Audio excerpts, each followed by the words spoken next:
you. First committee is the Finance Committee. Mr. Hall's not here. Susan, do you want to join us? You know what this is about? It's the Town of Bowers Beach Community Events Promotional Grant request.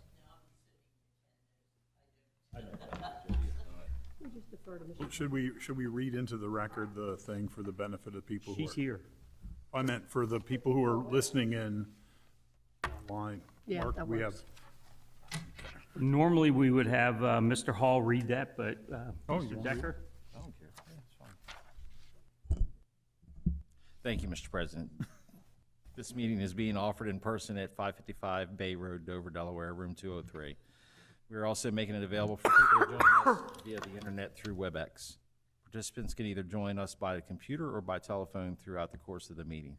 There will be opportunities for public comments for those attending in person or online at the designated times. For those joining us by phone, press *3, which will raise your electronic hand so our operator can identify you and bring you into the meeting. Pressing *6 will mute and unmute your line. If you're on a computer, at the bottom of the screen, you'll see the hand and the microphone icons, as we ask that you use those at the appropriate time.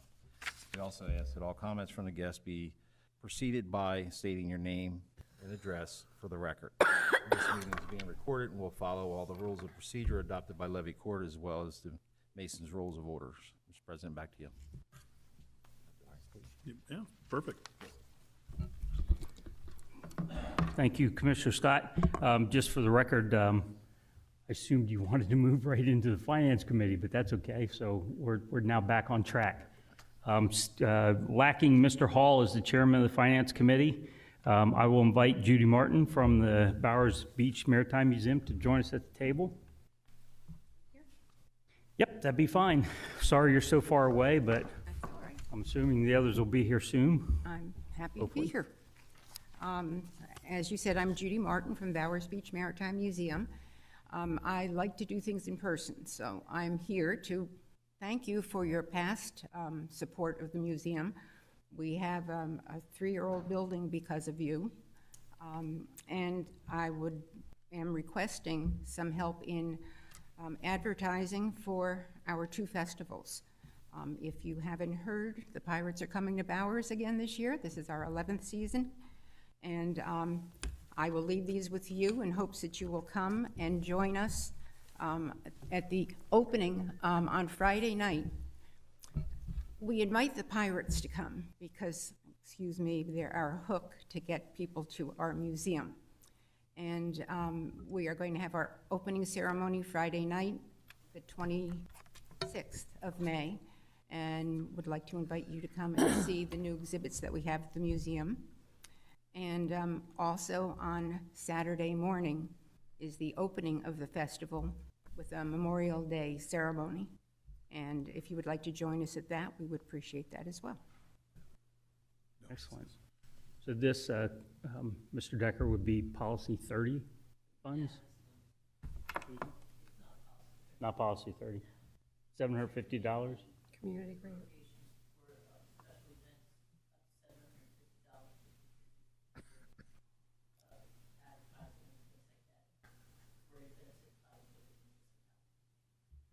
Thank you, Ms. Durham.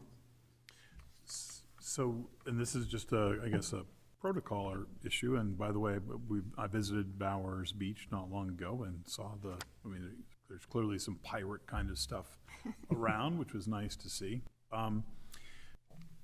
We're in committee, the roll hasn't been taken, so there is a motion here, but as we would normally wait for later in the meeting to make the motion to do that, correct? We would show of hands as consensus to move this to consent agenda at the next business meeting. So consensus to move this to consent agenda? Yep. Seeing 4 hands. That's all of us. Judy, thanks for coming. We always appreciate it. And I will leave you with those invitations as well. Thank you very much. Appreciate it. Thanks for making the long trip here.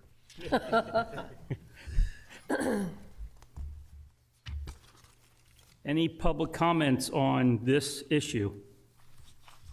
Any public comments? Seeing none, we'll move to Planning Services Committee. Mrs. Maston, Commissioner Maston, Chair. I'll turn it over to you, Commissioner Maston. The item I have is Kent Conservation District. Mr. Rowley and Jared Atkins is here to talk about stormwater engineer, sediment, and stormwater program. Mr. Riley and Mr. Atkins, could you step down?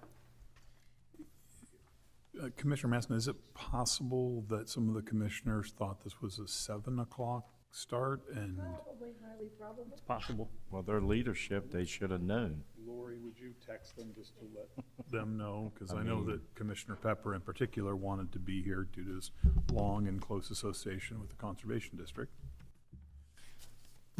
Thank you, Mr. Hertz. To that end, Mr. Decker, to that end, I think Mr. Pepper, I believe, was going to be out of town or something, if I recall. But anyway, and he was going to call in or something. He's just had his knee Just done. had surgery. Okay, so he was going to call in or something. Okay, so I am Tim Riley. I'm the district coordinator of the Kent Conservation District.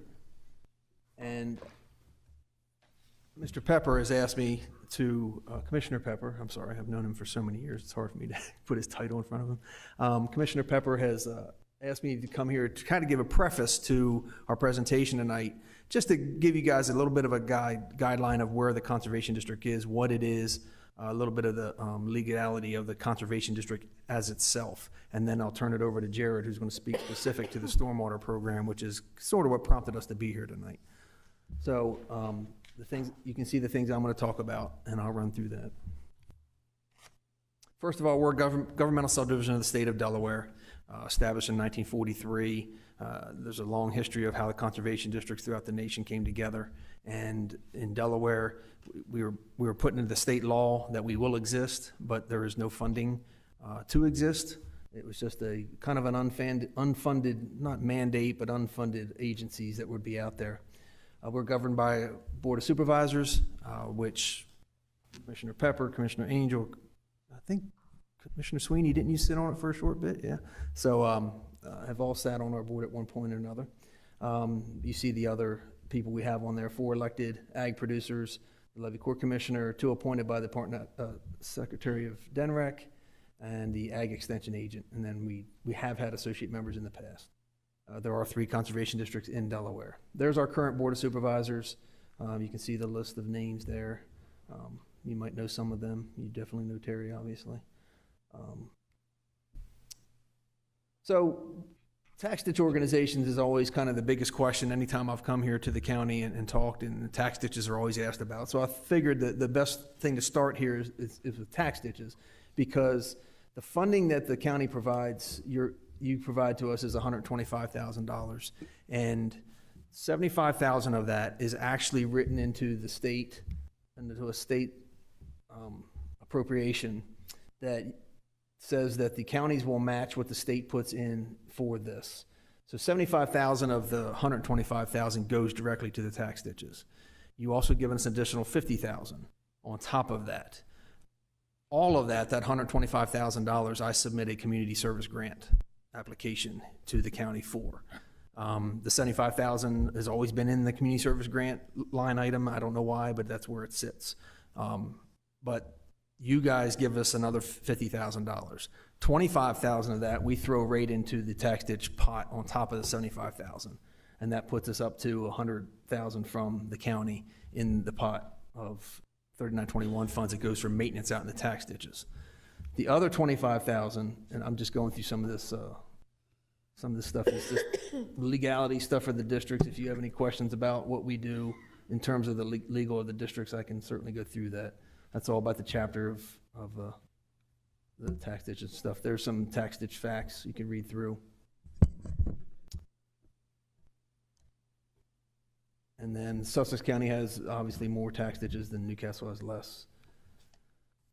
There's kind of the things with the tax ditches. Again, the $125,000 or $100,000 of the $125,000 you provide us goes directly to tax ditches for the maintenance of those, for personnel, and for getting it out there for matching funds to the ditches. The other $25,000, which is what I'm trying to get to, we utilize in-house to take care of private drainage complaints received by our admin staff, and then we turn around and send out some technical assistance with our field staff that doesn't include the stormwater staff. They get a whole nother slew of drainage calls and stuff that are in developments that are under their purview within sediment, not under their purview, but in developments and such that the sediment stormwater program are in with their inspectors and such. So it seems as though it's a natural marriage. So their people respond to those. He'll go into why it's not their responsibility to do that. However, Excuse me, Mr. Riley, Mr. Sweeney has a question. sure. Tim, what kind of complaints are those? They can go anywhere from somebody has a little puddle in their backyard. We got 5 inches of rain this past weekend. You know, somebody's yard that has never been flooded before is flooded. So they'll call us. You know, we'll say, hey, you know, can you give us 48 hours and let us know how it looks? And that in itself is time. Yeah. You know, a phone call. You know, but our receptionist doesn't have that answer. Our receptionist then has to give that to somebody. So the receptionist has to do a little bit of digging, figure out, okay, is this in a development? If so, I'm going to throw it to Jared, right or wrong. That's what happens. Is it not in a development? Okay. Is it up near the road? Then maybe it needs to go to DelDOT. You know, so there's a lot that goes into figuring out a drainage call, who it even has to go to. And then when it goes to, it might come to our tax ditch guy. If she looks on a map and sees that it's actually a tax ditch in somebody's backyard and there's where the tax ditch is at, send it to the tax ditch guy. If not, then same tax ditch guy does a lot of other drainage calls on private lands where it's not a tax ditch, but it's just all the other houses and stuff out there. And it could be drainage in their yard, it could be drainage on their road, it could be drainage on their driveway, just flooding in general. So even the receptionist has to have some kind of technical ability to assess that. To at least figure out who to throw it to, yeah. Right, but just to clarify, these are all essentially ag drainage complaints that are handled through the tax ditch side of the conservation district. These are not complaints that would typically go to you folks, because I want to say Chestnut Ridge, you know, we had 60-some complaints just in that one subdivision. And that's why I said these numbers don't even include all the mess that you're gonna hear from him. And not basements or anything like that? Yeah, these, like I said, these numbers are just ag drainage complaints. Yeah. I got a question. The $100,000 for the tax ditches, all 3 counties get that, so it's equal. Correct. Well, it's not, it's equal in the law that you'll match the 75,000. You all choose to give us an additional 25,000, and thank you. They need way more, and we need way more, but I'm Getting that. Don't we have more tax ditches than Newcastle County? yes, we do. Less than Sussex County, just Yes. guessing? We do. Yet Newcastle County gets the same amount as we do. And they get the same 75,000. Now, I will say that I know that Sussex County gives Sussex District a lot more money. I don't know the numbers, but I knew that they do that. Newcastle, that question's come up a lot, but understand that even some of their tax ditches, their ditches are piped. Their ditches have other expenses that we may not have. If we have open ditching, it's much easier to fix an open ditch than it is a pipe issue. I can't speak to where they spend their money, but I can say that I'm not educated enough to say why their 150,000 works for them and it doesn't work for us or whatever. I'm just looking at it from the standpoint that we have more ditches than them. Why are they getting the same amount of money? It was something that was decided whenever this was put together. So I came here in 91 and the amount was 60,000 at that point. And I think it was 93 or 94, it got bumped up to 75,000 and that's where it's sat ever since. So I don't know. It was an equality thing, and obviously we know there's a lot more legislators in Newcastle, so they're usually not going to let their line number be lower than the other counties. Looks like it needs to be fixed to me. Mr. Sweeney? So along that line, is your staffing equitable to the number of miles of ditches that you have to support? More staffing supporting ditches than Newcastle does, but less than Sussex has supporting the same. So Sussex, they just recently in the last year or two hired somebody the Sussex district, to deal with the tax ditches down there. We have had a gentleman on staff, and many of you know him, but he's been on staff for many, many years. So he has a different level of ability to be able to handle the tax ditch stuff than, say, the first person we would just hire. But no, we have one person. Newcastle basically has one person, but that person does a lot more than just tax ditches up there. I can tell you that. Tax ditches is very little what they do. And in Sussex, the Department of Natural Resources does the majority of the tax ditch kind of maintenance stuff that our guy at Kent does. So I'm not sure how it works here, but it's a tax ditch, so I presume that the people who are served by that ditch are levied and have to pay towards the maintenance of that. So there's not just the public money, but if you're part of a tax ditch association, if it's private, don't you have like a ditch manager, normally a farmer, somebody who does that, but everybody pays on their tax bill, and doesn't our finance department collect that money and Absolutely. then transmit it? And don't all of those accounts have to be managed separately? They all have their own individual bank accounts. Now, I don't know what you do internally, but each of those tax ditch associations you referenced have their own bank accounts, correct? So I'm just, because we talk about the money, the public money in this, but a lot of this is serving private property owners. So part of the idea of a tax ditch is the people who use it or whose property drain into it pay some of the freight. And just how are the levies set for the tax ditches? I mean, who makes the assessment on what it costs?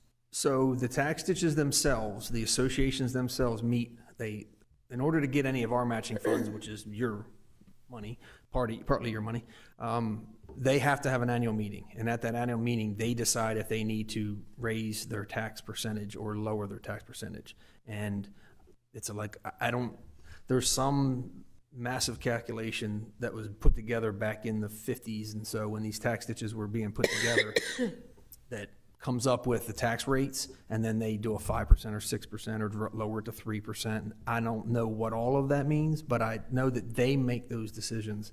They send a request to the state for them to increase their tax rate on themselves, essentially. And then it does come by the Conservation District Board, those Board of Supervisors you saw up there. Our board approves that rate change. And then we recommend approval to the state, and then the State Prothonotary Office approves that. I lost my train of thought, but that's kind of the process of how that works. So is it common here, like it is, I guess, on the other side of the state line, that usually someone who's a farmer or owns heavy equipment manages one or more tax ditches and the money just goes to them and they go out there with whatever, or it's different here? Susan's nodding her head. No, that is essentially how it works. But when they were put together, as you can understand, the majority of the tax ditch were built back in the 50s, 60s, through the 70s. It was mostly ag land. And so, yes, the bigger landowners, had the bigger piece of the pie. They also had the biggest bill to pay. So they did become the tax ditch managers. We do still have some now that were the managers back then. That is one of the many challenges we face in the tax ditch program, is our aging tax ditch association management out in the field. So they do tax themselves, and so the bigger landowners, if it comes down to like a split vote or whatever, the bigger landowners actually have their vote counts for more than a smaller landowner in the way that process works. It usually doesn't come to that, but if it ever did, their bigger landowners would count for more, based on the number of acres and how it would affect their payments versus the others. Susan Durham has an expression on her face that I've learned after 2 entire months means she's thinking something. Am I wrong? Am I wrong on something? Mrs. Durham, would you like to step down? Please. There's a seat right here, Susan. You can. Okay. I think he was probably pretty close to being accurate. I would hope so. I've been doing it for I've read on it. 32 years. So you guys know what this looks like. There's a tax ditch on the left, needed maintenance, tax ditch on the right, done. Now, I want to add to this. Take this and now put houses on the right, and put sheds and fences and all of those challenges, and you're going to hear more of that from Jared in his program. Now, we're going to start to sway a little bit into the public ditches. Tax ditches versus public ditches. The tax ditches have that legal entity we talked about. They collect the taxes that benefit the owners for construction and maintenance, and they have a permanent right-of-way, which allows us to go in and do maintenance and such. Unless they put their sheds and fences and all that stuff in there, then we have those issues.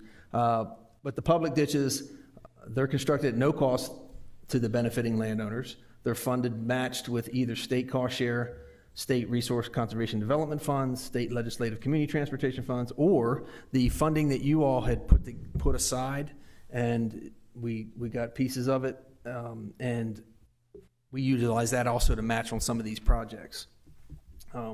These don't, unfortunately, and right now, and I'll show you a thing here in a second, right now we're returning for every dollar of your money in that pot of money, we're getting a $9.53 benefit on the projects. So there's no funding for maintenance on these, and they need 100% agreement from all the landowners in order to construct these public ditches, whereas the tax ditches already have that kind of. Currently on that list, there's 252 drainage projects on the waiting list for RC&D, and we were just talking to Sarah earlier. Right now, when they go out there to a brand new person that wants to have a public ditch dug through their backyard and they don't have any money to put into the game, we tell them it's about a 10-year backlog on the list. And I say we, the Department of Natural Resources, the drainage section really does the bulk of that work. And they tell them it's about a 10-year waiting list on that. There's that additional drainage pot funding that I just referenced. That's kind of the totals of what we've spent that money on so far. And you see there in the center bottom, close to the bottom, where we're averaging about $9.53 for every dollar of your money. Some of you may not even know how this pot of money came about, but maybe 10 years ago or so, and Susan might be able to help me on that, the state decided that there would definitely need to be more drainage money out there. So they said, we will give up to $100,000 to the county for every dollar the county will match. So the county, Kent County, decided, okay, we will match that. So you matched it for a year, and I think you matched it for another year, and then the state stopped that. We didn't know, you all continued to put that $100,000 into a pot over here. And then it took a couple years to where I woke up to it, let's say, and I was told by Terry, look, you don't cut this money, you're going to lose this money. And because Susan was doing the right thing, said, hey, we're going to reallocate that money to something different. And I said, wait a minute, what money? And then come to find out you had been putting away this drainage money that was a match to state money that wasn't even happening anymore. So thank everybody for that. We just didn't know about it, and it turns out we've been able to utilize it very well. So that's kind of, I think, yeah, that's the end of me. Tim, could you back one screen? Sorry. Yep. Okay. Yep, there you go. What does those numbers represent? Okay, so I referenced earlier the RC&D funding state, RC&D funds used, if you can, does this thing have a pointer on it? Very top, Very top. you hold it down. The Oh, top button. okay. Oh, look at that.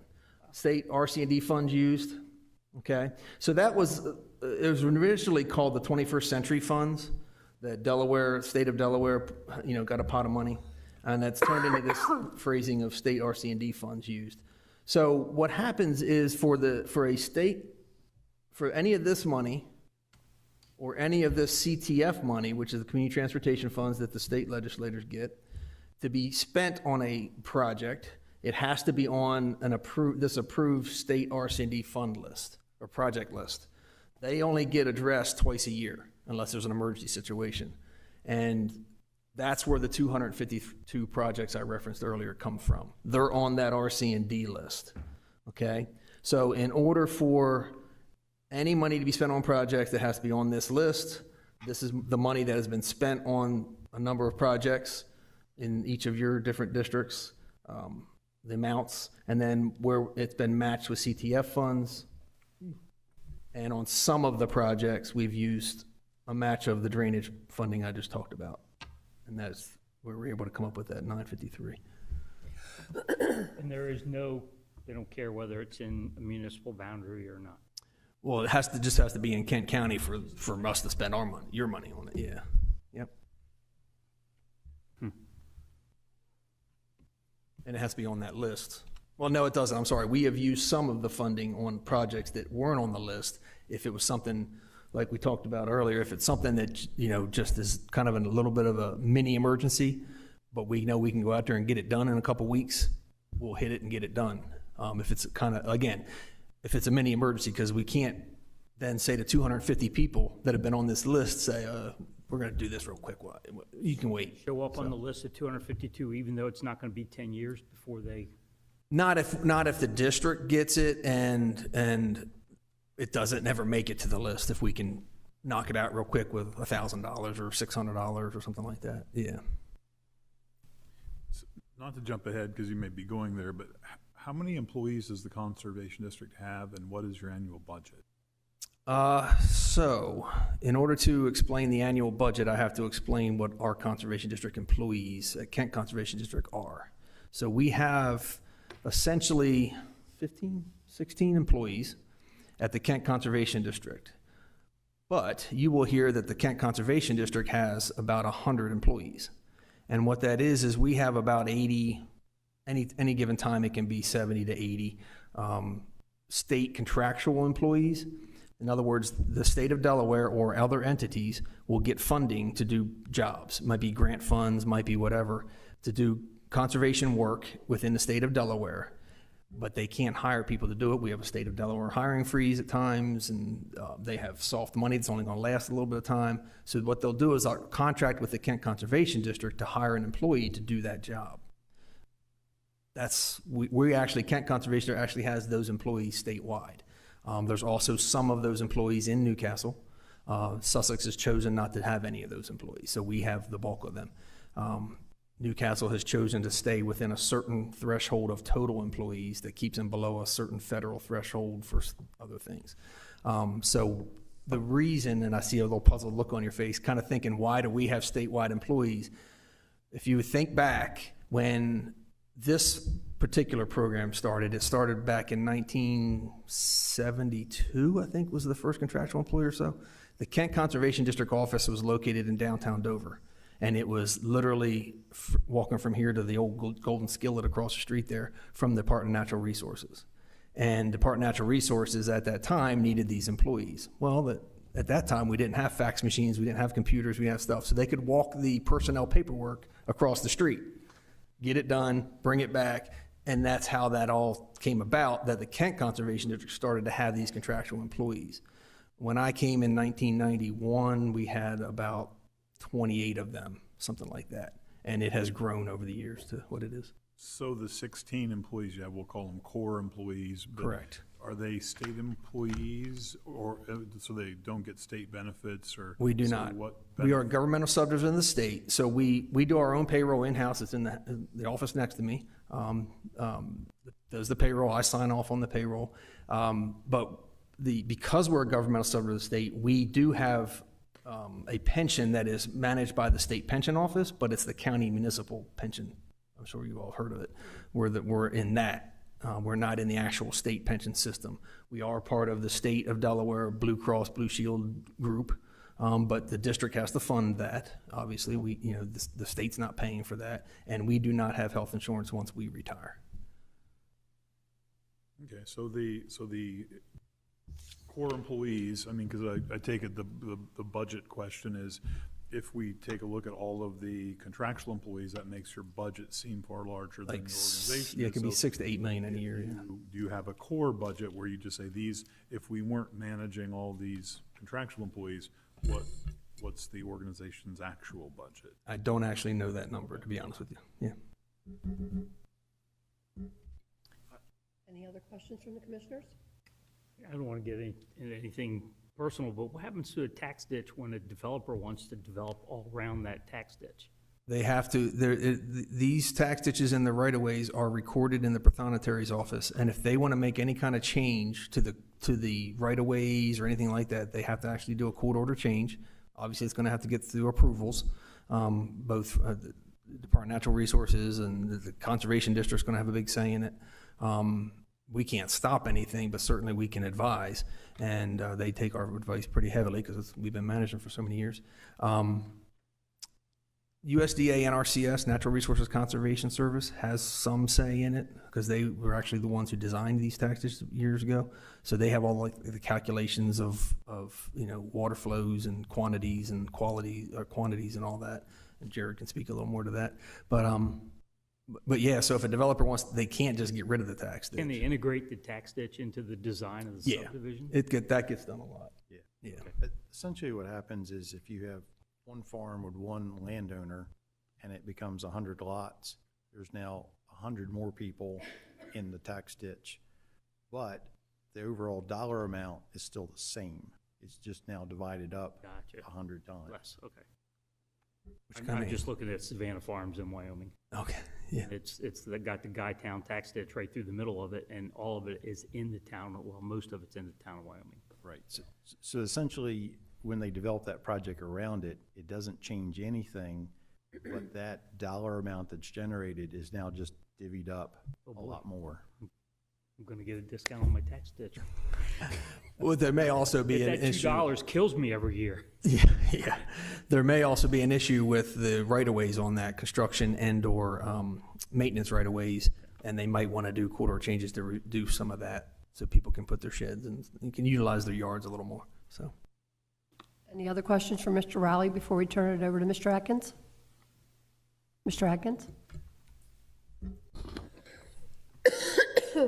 So on the agenda, I think it was worded as if we were making a request tonight, but I'm not here to make a request. I'm more here to explain who we are, what we do, and also to identify some issues that we'd like to work through. And depending on how we resolve those issues, who's going to pick up and do the heavy lifting would then determine what we would then come back and ask for. And the way that I kind of explained this before with Mr. Decker was we need to have a discussion about what I think the needs are, and you folks may have a different opinion on what those needs are, but let's identify what the needs are, and then we can circle back to who's going to do them and what's that's going to cost. So tonight I would like to give just a little bit of background information.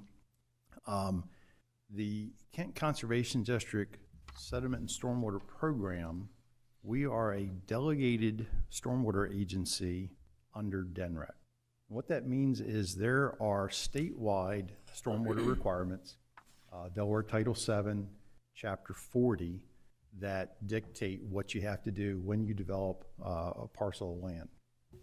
So essentially those stormwater regulations deal with runoff from either new construction or from redevelopment. That's really all that those stormwater regulations apply to is construction.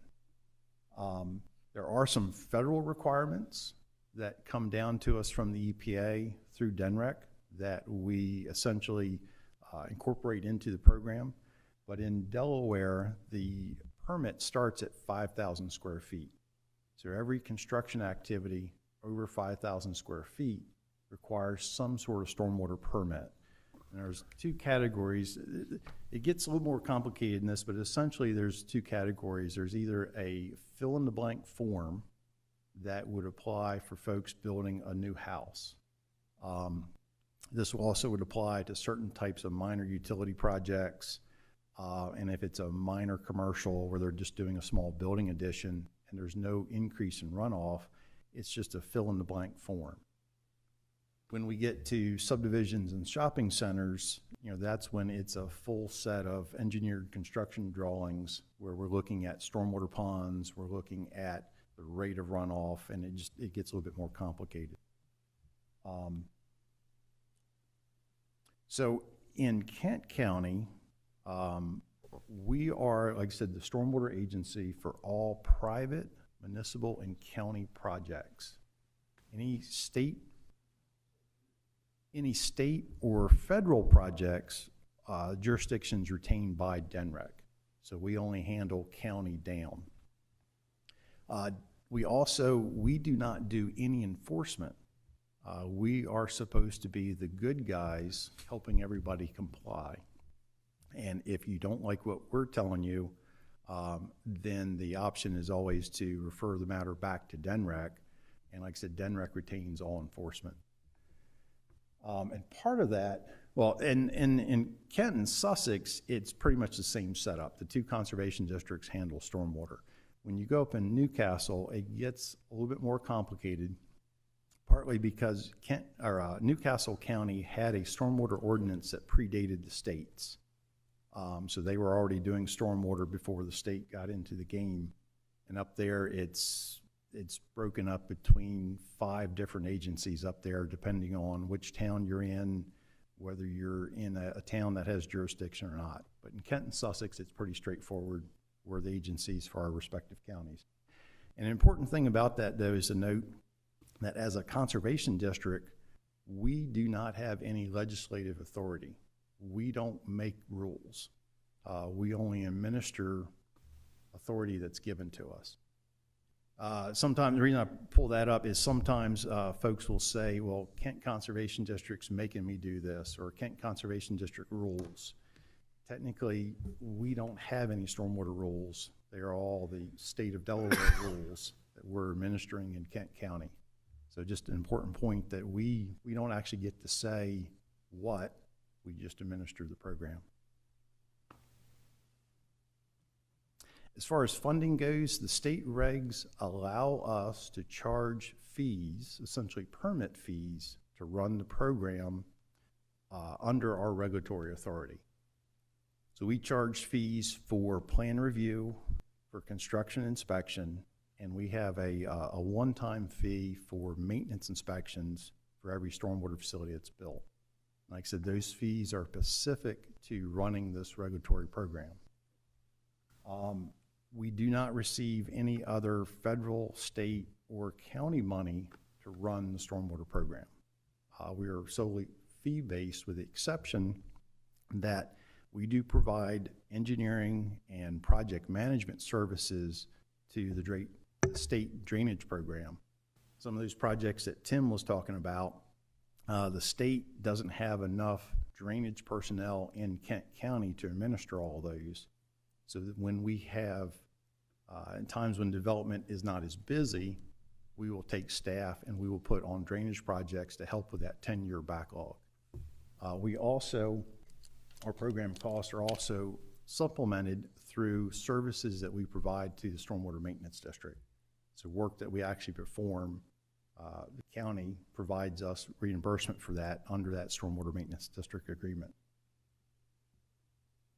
Also want to very quick, I don't want to dwell on this too much, but a lot of times when we're called out to complaints or we're interacting with the general public, there's a misconception between stormwater and drainage. Drainage is essentially getting the water to go somewhere. We're trying to drain off excess water after it rains. Stormwater is where we manage the rate and the flow of that runoff. And a good way to put it is, if you're developing let's just say a small little convenience store, under the stormwater rules, as long as you don't flood anybody else out, you're in compliance. Your parking lot may be underwater, which is bad drainage, but if you're not flooding anybody else out, then you're complying from a stormwater standpoint. Stormwater really deals with impacts to other properties, where drainage is, like I said, draining off extra water. The important part to point out is the stormwater regs only deal with stormwater. The state stormwater regs do not have any drainage component to them.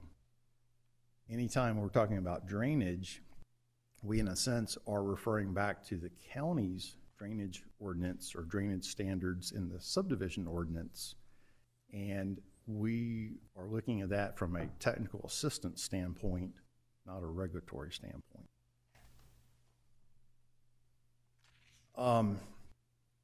So over the years, our agency as a conservation district, we tend to try to be as helpful to the residents of Kent County as we can. There are some state agencies that if you call them up with a problem, their immediate answer is no. And doesn't matter what the issue is, the first answer is always no. We try to be much more helpful than that. We see our mission as providing technical assistance on soil and water issues across the county. So we try to help folks out. What has happened to us over the years, I've been the program manager now for 23 years. and started in '99. And the rate of development, population, the number of houses, everything in Kent County continues to grow. And where before we would handle a few phone calls regarding backyard drainage or, issues, as developments have grown, those phone calls have grown. And we've also experienced some, I'll call it program creep, where we've taken on duties outside of our regulatory authority that I think are worthwhile and need to be done. But like with Commissioner Sweeney, I'll just point out like Chestnut Ridge, we had dealt with a lot of issues out there that aren't covered by the stormwater regs. And there are some issues, if there's an issue with the stormwater facility, the stormwater pond, that is a regulatory facility under the state regs that we can go to the developer and say, you have to fix this under the state rules. A puddle in somebody's backyard, it may be very concerning to them as a homeowner, but it's not necessarily an issue that I have any regulatory authority over. I apologize. I thought I had turned that on silent. It was my wife calling. One of the issues we were dealing with at Chestnut Ridge had to deal with sump pump discharges. Right now in Kent County, and if it just start right at the top, well, the second one, basements and sump pumps, we have no say over how deep a builder digs a basement right now. If they want to dig that basement, if they want to dig down until they hit water and put their basement there, they're free to do so. If they do that on a dry year and then groundwater comes back up, people have wet basements. We attempted to address that a couple of years ago. Levy Court did pass some rules regarding basements, and the way it was written is folks either had to do a soils investigation or they had to put in 2 sump pumps. Well, guess what? In the last 2 years, every house in Kent County has had 2 sump pumps. That has not fixed our wet basement issue, and the challenge is all these sump pumps are now pumping water out into the backyards. It's all groundwater. It's groundwater coming out, going in the backyards, and then we're getting phone calls, and then it's going back in the ground, going back into the basement, and back out again. So we're going out and responding to a lot of phone calls, which are essentially sump pump discharge issues. They're not rainwater. It's not drainage from a rain standpoint, a storm standpoint. It's just this constant circulation of water, which is something that, like I said, we've gone out, we've tried to deal with. If we can grade swales between neighbors to get water to go somewhere, we've been doing that. But that's a unfunded task that we've been doing. And where I started my conversation was, I'm not asking for anything tonight. I want to raise some issues. This is a good example of we either need to look at what can we do to avoid this problem so that we're not spending staff time on fixing it, or is there an alternative where we just say either we don't respond to those issues anymore, or we figure out a way to cover staff time? 1 minute, Yes. Mr. Hackett. Commissioner Scott? Jared, I know the last part you were just talking about with the basements, talked to several contractors over the last couple of years. From what I'm understanding is these homeowners are being advised not to put basements there, and they're still choosing to do so. Do you find that to be part of the case as well? I do, very much. Okay. And to some degree, I don't fault the builders. If somebody really wants a basement and they disclose that there might be issues and they want it anyway, the builder is going to build what the market demands. Correct. So which I think brings to, I guess, probably somewhat of a plan that would have to be made, but it's really not going to be you guys' responsibility to go out and fix it when they're ignoring the facts that are there. Well, and that's kind of where I'm at right at this particular moment, is right now we are not telling people, no, we will not come out. We're coming out, we're spending some staff time trying to help them find a problem. Because invariably what happens is it's not the person whose sump pump that's running, it's the neighbor. And the common complaint is my neighbor's sump pump is running and flooding my yard out. I want somebody to come take a look at it. We get several calls through Dunrec with that same issue. Yeah. And like I said, rather than us saying it's outside our program, I really want to figure out how can we fix the problem. The other thing is the first line I have on there is lines and grades. Newcastle has very extensive lines and grades requirements. When you want to build a house, you have to provide a surveyed, engineered plan that shows how high your foundation is and how you're going to grade it. I'm not advocating that we go that far. There are some issues with what they do. It's very heavy-handed. But right now, there are very minimum requirements for where a foundation is set. And it's very hard for us when we go out to do a final, let me take a half step back. When we go out and do a yard inspection, under our regulatory authority, we're out there under an erosion and sediment control standpoint. We're looking to make sure that all the bare dirt has been stabilized against erosion. And that typically means either sod or seed and straw mulch.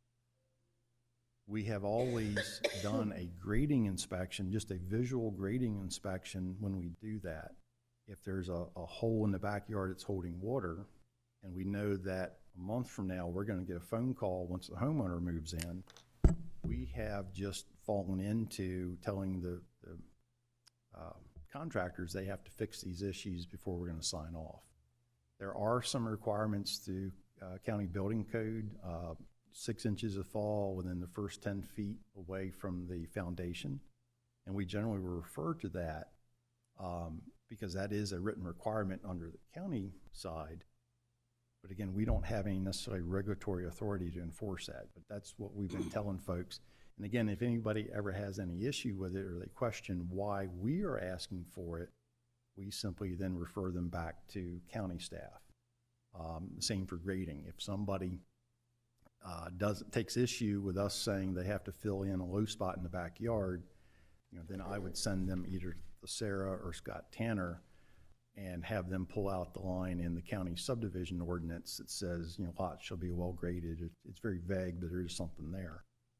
But we tend to just do that, like I said, because we're the ones there where they're looking at it. And we typically have the full set of construction plans for the subdivision, so we know what it's supposed to be. 1 minute, Mr. Jackins. Commissioner Sweeney? So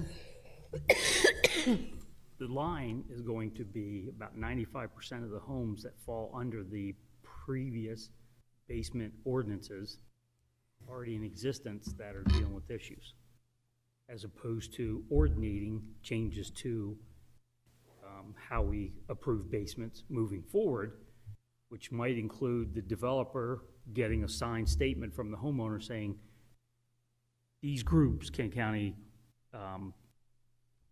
Planning, Kent Conservation District, Department of Natural Resources, will not respond to a wet basement issue because it's not regulated by them.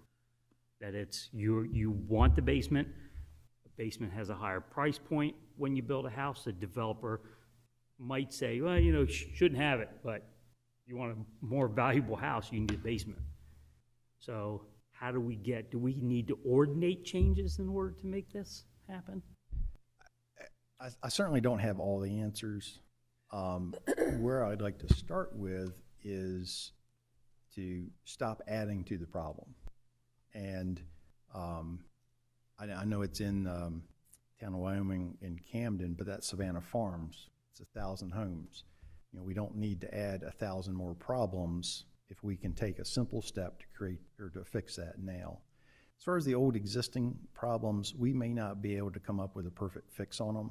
But again, we shouldn't be building new problems. Right, but you're sitting in front of the 7 commissioners and the county administrator, and we can make all the rules in the world, and the developer comes in and says, well, you know what, I don't like the way they do things. I'm going to annex into the town of Wyoming and Camden where they don't have these rules. And then they don't have to follow any basement and sump pump requirements unless they have an agreement with KCD, and it's a state law that they have to follow because county ordinances don't impact municipality and the subdivisions that they're approving. So I would very much, if Kent County were to take some steps to correct this, then I would be going and sitting in front of every municipality and having the same conversation. But it's gonna make that conversation easier, you know, if they can follow something the county has done. Okay. You can add that to our liaison. Terry. I wish that sounds very simple, but Oh, yeah. two of the towns in my district that I deal with all the time couldn't give a crap what Kent County does as far as their ordinances are concerned, because they know they're gonna get the Yeah, developer if I anyway. could just follow up on that very quickly. So, and it may be those two municipalities, we very much say, look, in these two towns, if you're not gonna address it, we will not respond to issues. Commissioner Hertz? With a simple ordinance saying that you could not build your basement floor lower than a foot above the permanent pool of what your stormwater management pond, would that solve the problem? Because the problem is not so much the basement that sump's running, it's flooding the yard next to it. But if your basement floor is a foot above the permanent pool of the pond very rarely raises above that. Would that solve the problem? That would be a great first step. Well, there you go. I can think of 3 subdivisions off the top of my head I've been called out to, and you stand in their front yard and you can eyeball where the basement is, and the basement is several feet below the water level in the stormwater pond. Ponds of Willow Grove. There's your problem solver right there. I wasn't gonna name, but Ponds of Willow Grove, when you drive in and kind of that first loop around, all those basements are 2 to 3 feet lower. If they hadn't put a berm around the stormwater ponds, they'd be running into their yards. And, in If you're a Kent foot County- above that permanent pool, most of the time in the year, that's gonna solve your problem. Yes. There you go.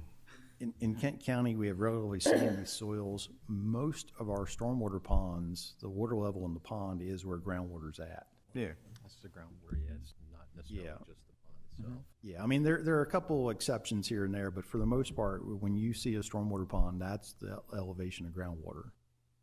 Right. And just having a simple requirement that they can't be any lower than that is gonna help tremendously. I would say the minimum would be a foot above the permanent pool. That would allow for a major storm, the pond to come up a foot before your sump technically should be pumping. I mean, every now and then you're gonna have a heavy storm where it goes right down by your foundation, your pump's gonna pump at that moment. But, it would greatly cure the problem, I think. I mean, if you got 2 sump pumps, that means they're running all the time, and I wouldn't wanna be paying that electric bill. Right. So that subdivision that was named, their sump pumps are running all the time. Yep. Because groundwater is always higher than where those basements are. So again, like I said, there's some issues that I would like to work through with county staff and then bring back to, Levy Court to make some tweaks. To implement these. And then, like I said, then we can have a discussion about, a simple thing, like if we have sump pumps, those sump pumps, there's still gonna be a pipe coming out of the foundation and going somewhere. Is that then the building inspector who's gonna be looking for those sump pump lines? Or is that gonna be my inspectors looking at that from a drainage standpoint? And that's why, like I said, I didn't necessarily want to ask the county for anything tonight. I was, let's find some solutions, and then we can talk about whose staff is going to be looking at things. Commissioner Scott? Jared, have you also found that over the last few years, the water table being higher than normal in the past by a great deal? By a great deal. So 2019, 2020, we actually had record high groundwater levels. In places, they were as high as 10 feet over normal. So everybody's sump pumps were running. Yep. And again, like I said, we're not going to fix the abnormal years. But we should at least, like I said, be able to fix so that we don't have issues on a normal year. Yeah, the only reason I ask that is I know there's people that, we went through the fire service that have had basements for 35 years and never had any water in them. And it seems like since about 2018, 2019, that they've been getting kind of flooded out. Right. Since I've been doing this, we've had 2 spells where we've had exceptional high groundwater table. Prior to this, it was like 2009, 2010.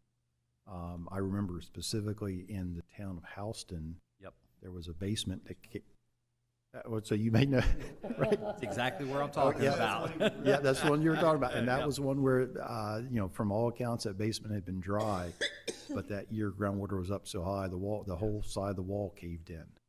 But 2010, this issue came up again. Yes. Commissioner Angel, you had a question? Just a couple. And for 18 and a half years, we've worked well together, Jared. And I know you're going to know these. Sheffield Farms, Yes. where we had to have Little Creek come in, fire company come in to pump the water before it got to the crawl spaces of 5 houses, and you know what area I'm talking about. Yep. Which is also due to the bypass being done years prior to that, and the extension off the highway there that runs off and the ground's lower, so there's a big lake. So, but that's on the century list that we can't seem to get enough money to get to. Right. Still correct? And then we have Fieldstone, a new development that you've been out a couple times, where some houses are up higher and they run down into somebody else's crawl space, and then they're pumping their water out to another person that goes to somebody else. And then there's Lakeshore Village with the stormwater management, big stormwater management, with a couple basements in that area. But in the back of the one house where I think you were helping me, 10 years ago, 8 years ago, where they had a cap, you could pull it and you can see the water just running in between the houses to get to the stormwater management. So, my goodness. There's a lot of issues that have to be fixed. And I think the lines and grades, I think you've hit it right on the head, because I know in some of the areas where I'm at, the lines actually are reversed where the water goes to the crawl space. Right. Which should never be that way. It should be going away. So that means their gutters, all the water's going to their crawl space. So I think that's some of the things we need to look at. I think you hit it right on the head. So, and basements, well, I'm the only one with a basement on my side, so I can't speak to much of that. I bought it that way and I deal with it, so. 1 minute, Mr. Atkins. yes. Commissioner Sweeney? You had said that you want to address these issues with Kent County Planning. Anything stopping you from doing that without talking to us? No. You're not regulatory, you're not enforcement, so, but is there any reason why, is there anything saying, nope, you can't talk to planning? No, they're not. Actually, I have had discussions with Sarah Kiefer over the years, and actually very recently, I think she mentioned that there was some desire to get back into the subdivision ordinance and make some changes, and she Okay. had mentioned to me that she wanted our involvement in that. I didn't know if there was some kind of rule or something that, you needed Kent County Levy Court's approval to act on advice to the county that would benefit everybody in the county with new ordinances. Right. The one thing that I haven't hit on yet, the very bottom of the list, is the Stormwater Maintenance District. And like I said, that is a collaborative effort between Kent County and the Conservation District. We have been about 10 years running this program now, and we're at the point where we really need to crack that open, and we need to look at several things. Part of it, there were some things that have come up. We made some assumptions when we started this program, and now that we're 10 years into it, we need to go back and revisit some of those assumptions. Some of that has to deal with the issues and the problems that we're seeing and dealing with. Some of it has to do with just updating the agreement. When we wrote the agreement, we had an in-house construction crew, and it was envisioned that we would have our in-house construction crew doing a lot of this work. We no longer have that, and we're subcontracting out a lot more. So just a simple provision allowing us to be reimbursed for our project management time, should be an easy fix.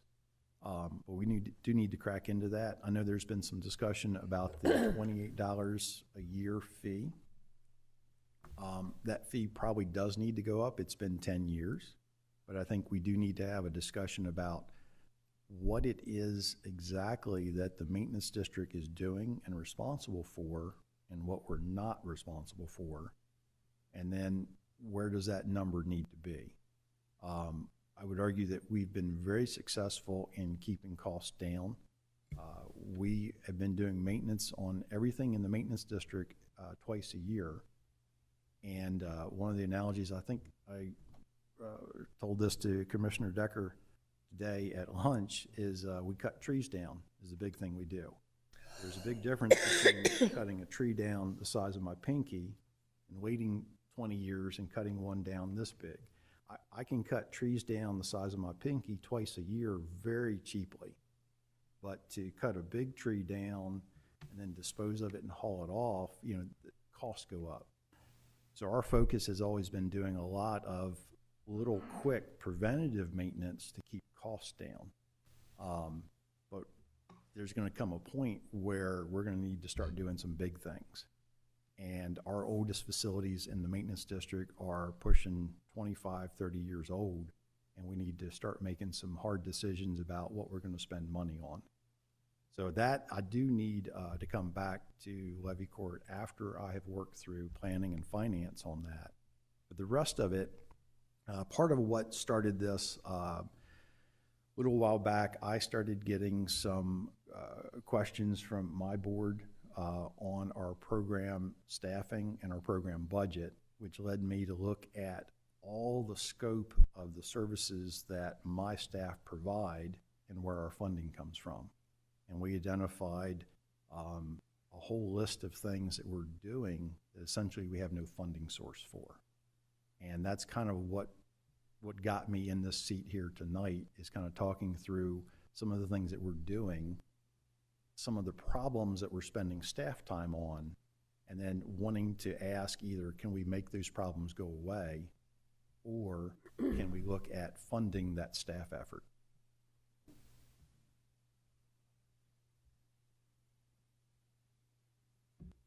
Any other commissioner questions or comments to Mr. Atkins? President Pepper? Just a comment, not a question.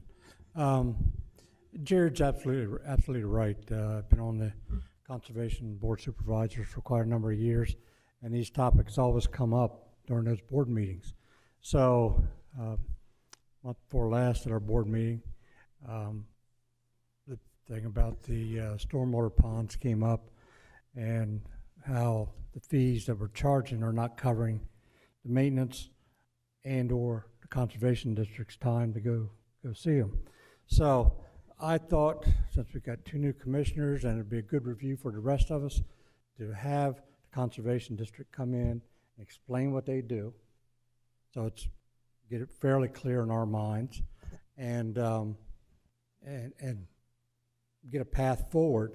And I think the path forward is for Jared and Conservation District staff to talk to our planning staff to figure out some of these things, and come back to us and with a plan forward. So we've always had a great working relationship with the Conservation District, at least for the past 14 years or so anyhow, and I want to keep it that way. I don't want nobody to come in and try to shake things up, because the Conservation District always goes above and beyond what they're required to do for us. So I think Jared has done an outstanding job here tonight explaining that, and I'm sorry I missed Tim.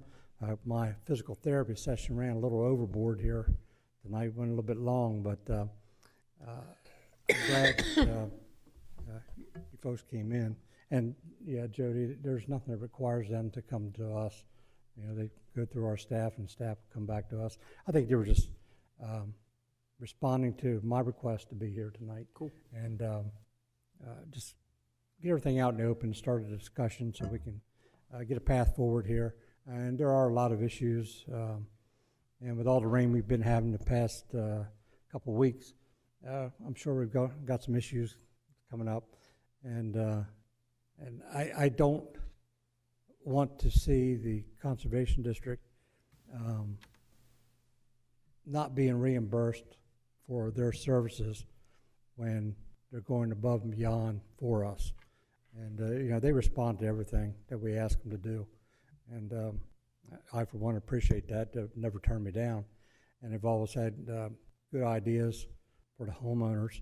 Might not always be what the homeowner wants to hear, but that is what it is most of the time. So, but I just want to thank you guys for coming in tonight.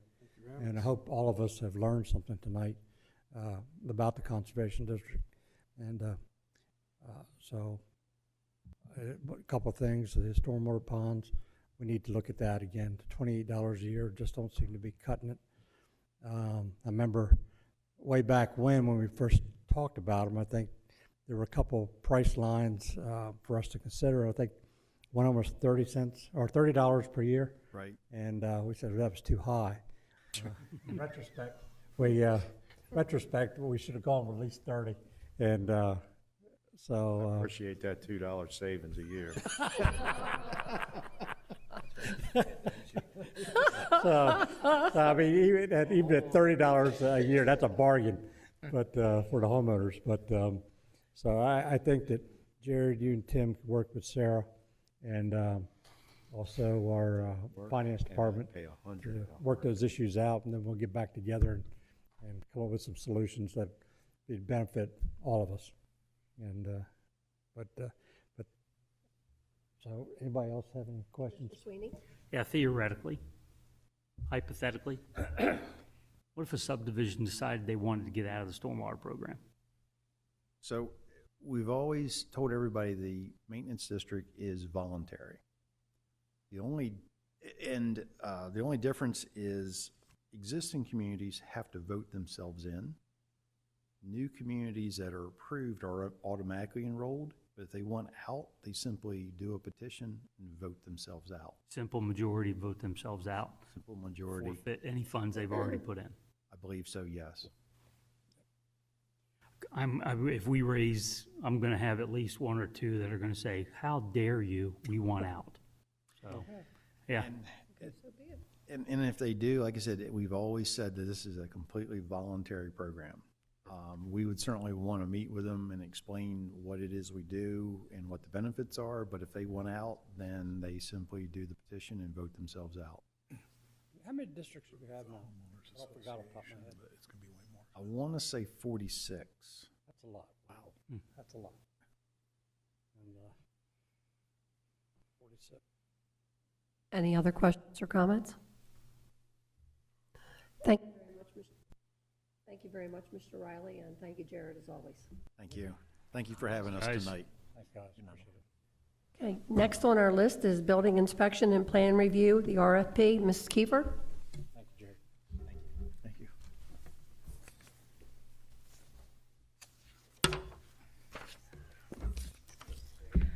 Good evening, Commissioners.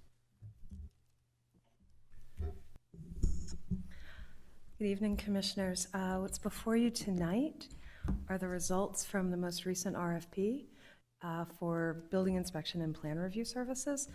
You may recall in 2020, the county entered into a contract initially under an emergency basis with Code Solutions to help us catch up with plan review.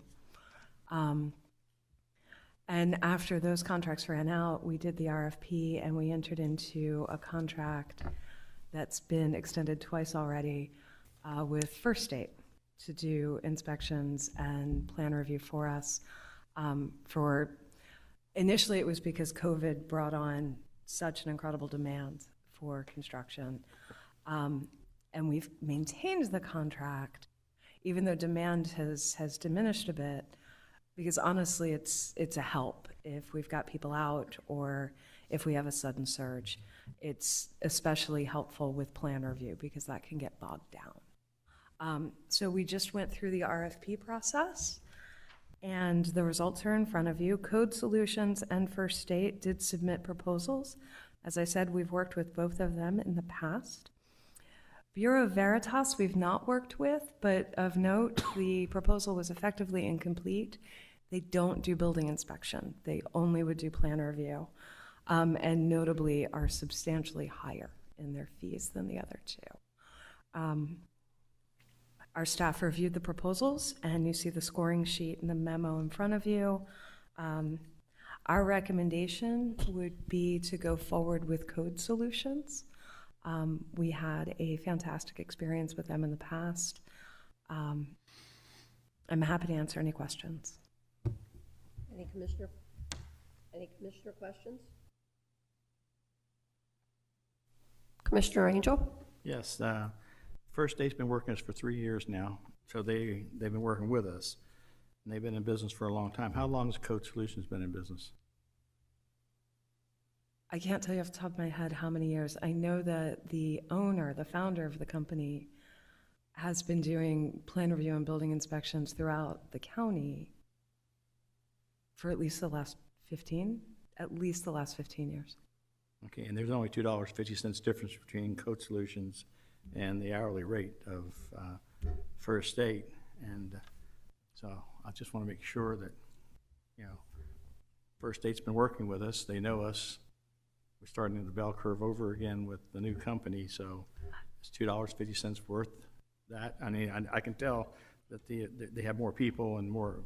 Their capacity is a bit greater. Keep in mind, we've worked with Code Solutions before as well.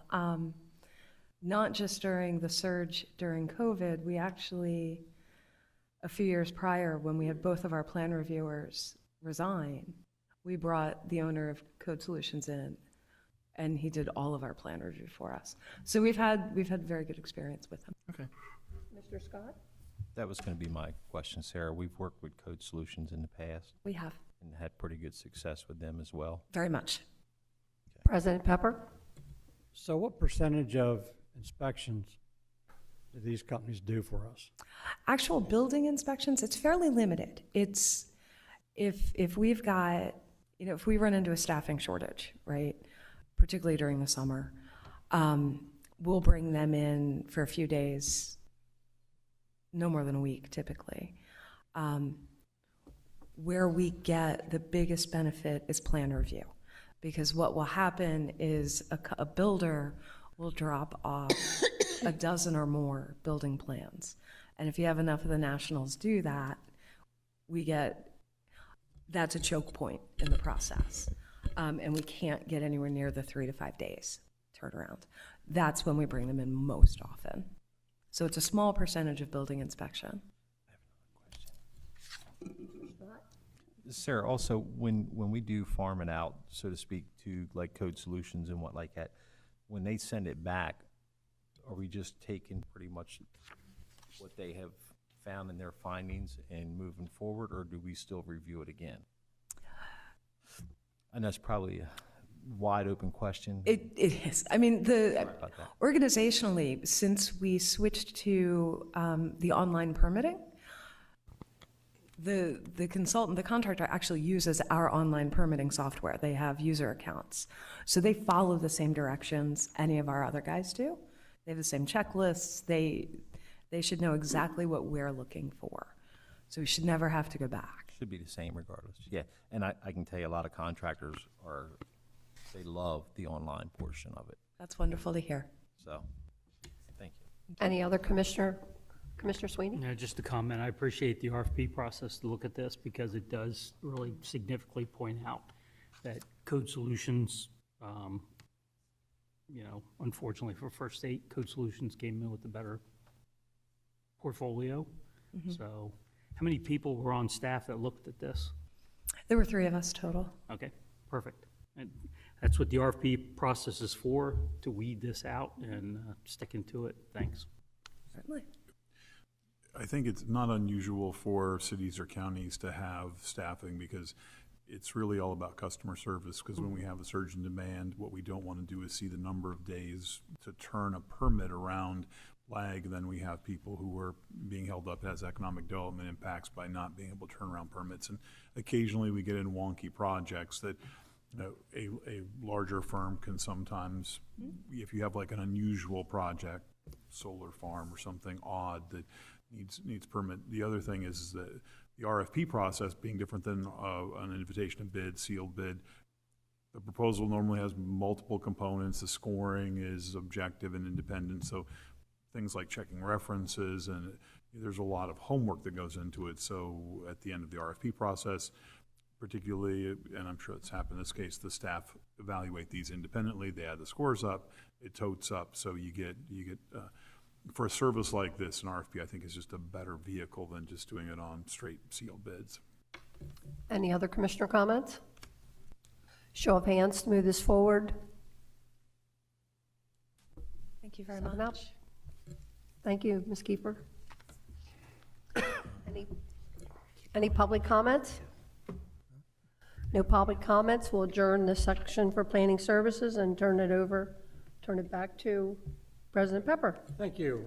Next item on the agenda is Administration Committee, Mr. Angel Chair, you have one item? Thank you, Mr. Simmons.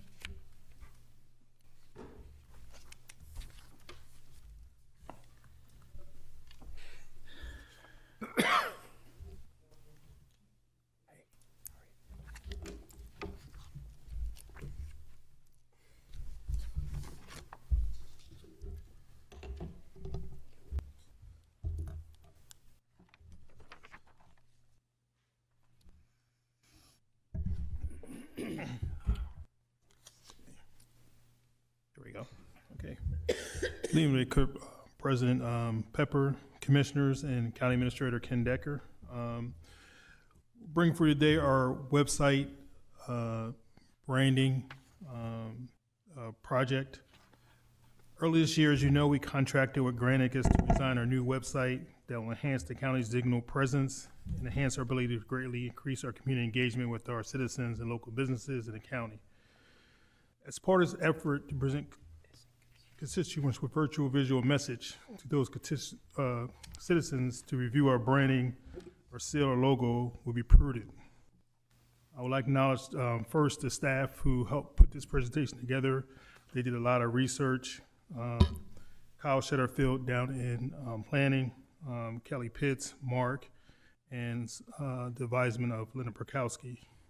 To my right here, I have Jennifer Senedo, that is our new county website coordinator and community engagement coordinator. So she'll be with me to go through this presentation.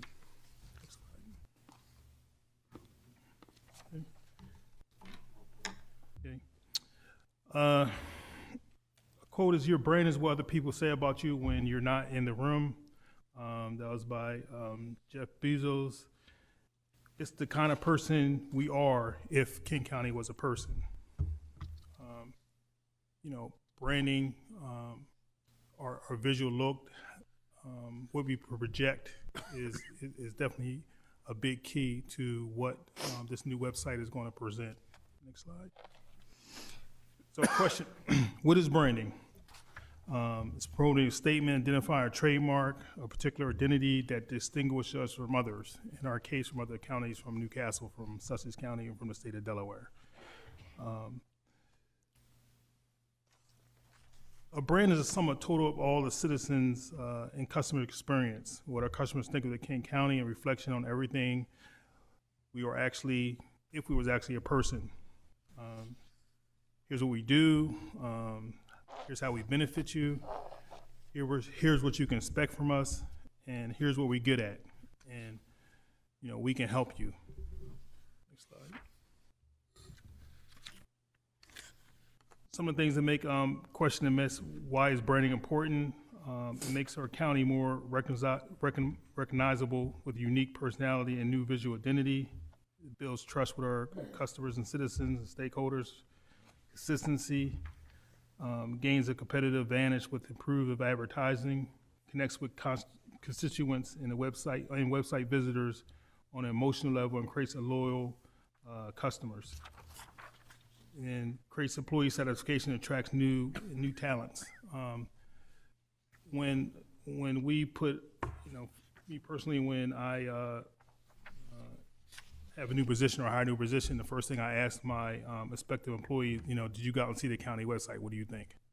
And it gives me a picture of what the first impressions they have, gotten from the county by looking at our website. So So what is the purpose of our branding?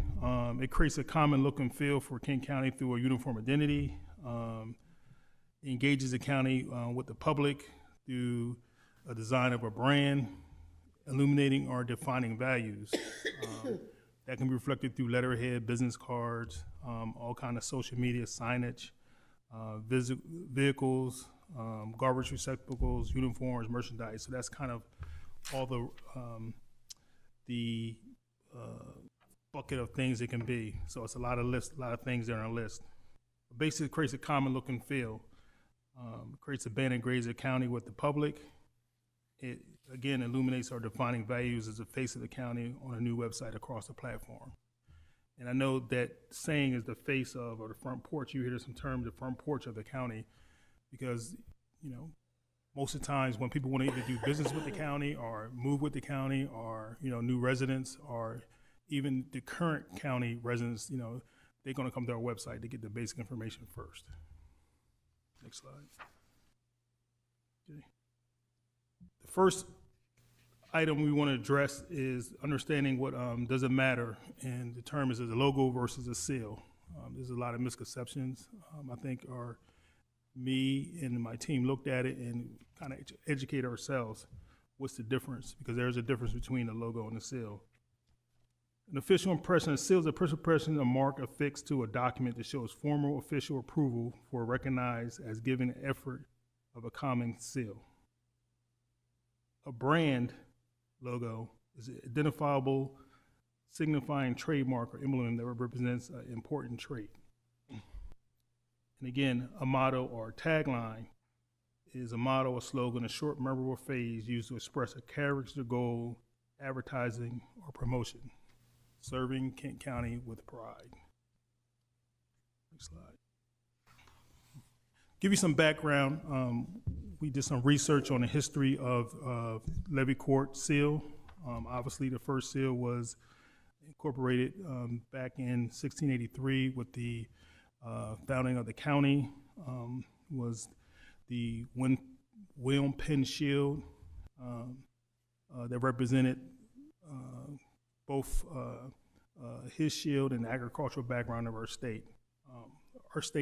Our county has a proud history for our historical background.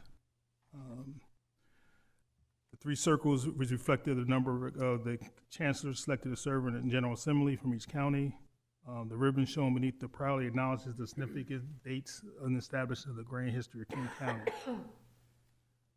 If you look here, our first, I guess, colored kind of sealed was in 1971 to 2004. After that was our official Kent County black and white image. And then the county seal was, if you want to say, updated or refreshed in 2004 with the blue and more of a blue and yellow seal. So if you looked at that from 1683 to 1971 to 2004 was the major key dates for seal and how it progressed through the county. As you can, next slide. Okay. As you can tell, there's been slight variations of our seal.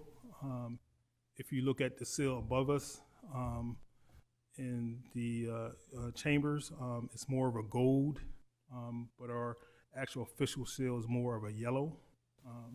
Little slight differences there.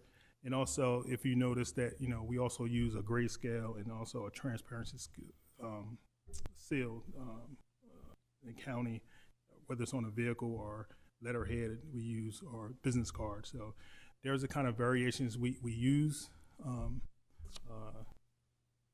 I said, on different platforms, media, print materials in different places in the county. Next slide. Joe, can we I just wanted to get a quick reaction to the, I guess I'd call it highlighter yellow, because that's an unusual color from commissioners. I mean, I think, is that, you know, I think the blue's pretty classic, but the highlighter yellow kind of throws me a little bit, so, thoughts? Yeah, to answer your question, you know, things vary over time, whether you're doing a print ad or you're doing, you know, putting something online or whether you're doing it on the letterhead. Sometimes people, you know, create a Word document and try to mask the color best they can. On here, the actual supposed to be official color was federal blue. And if you know anything about colors, they're specific. I mean, there's very lot of tints of color. There's specific codes that you can use whether in print media or in digital media that represent the exact colors. I mean, obviously, there's corporations that have spent invested $1,000 in their logo, sale, and marketing, and they want the specific colors. So what we use now is that yellow, as Ken said, highlighter yellow, if you want to put a name to it. Well, and if the board is loving it, but one of the things that when you do official proclamations, normally the seal, we would have like a metallic gold as opposed to a color for, you know, you see the yellow, but when you're doing a seal proclamation, it just looks a little bit fancier to have it in a metallic gold versus yellow color. And I know the board likes giving out things like resolutions, proclamations. I mean, I'm just throwing it out as an option. I'm not saying that you have to build the entire brand around that, but if we're going to do whatever these recognitions are, you know, like an embossed seal, something a little bit nicer. Are these for resolutions or is this for the website? Well, we can talk about it a little bit.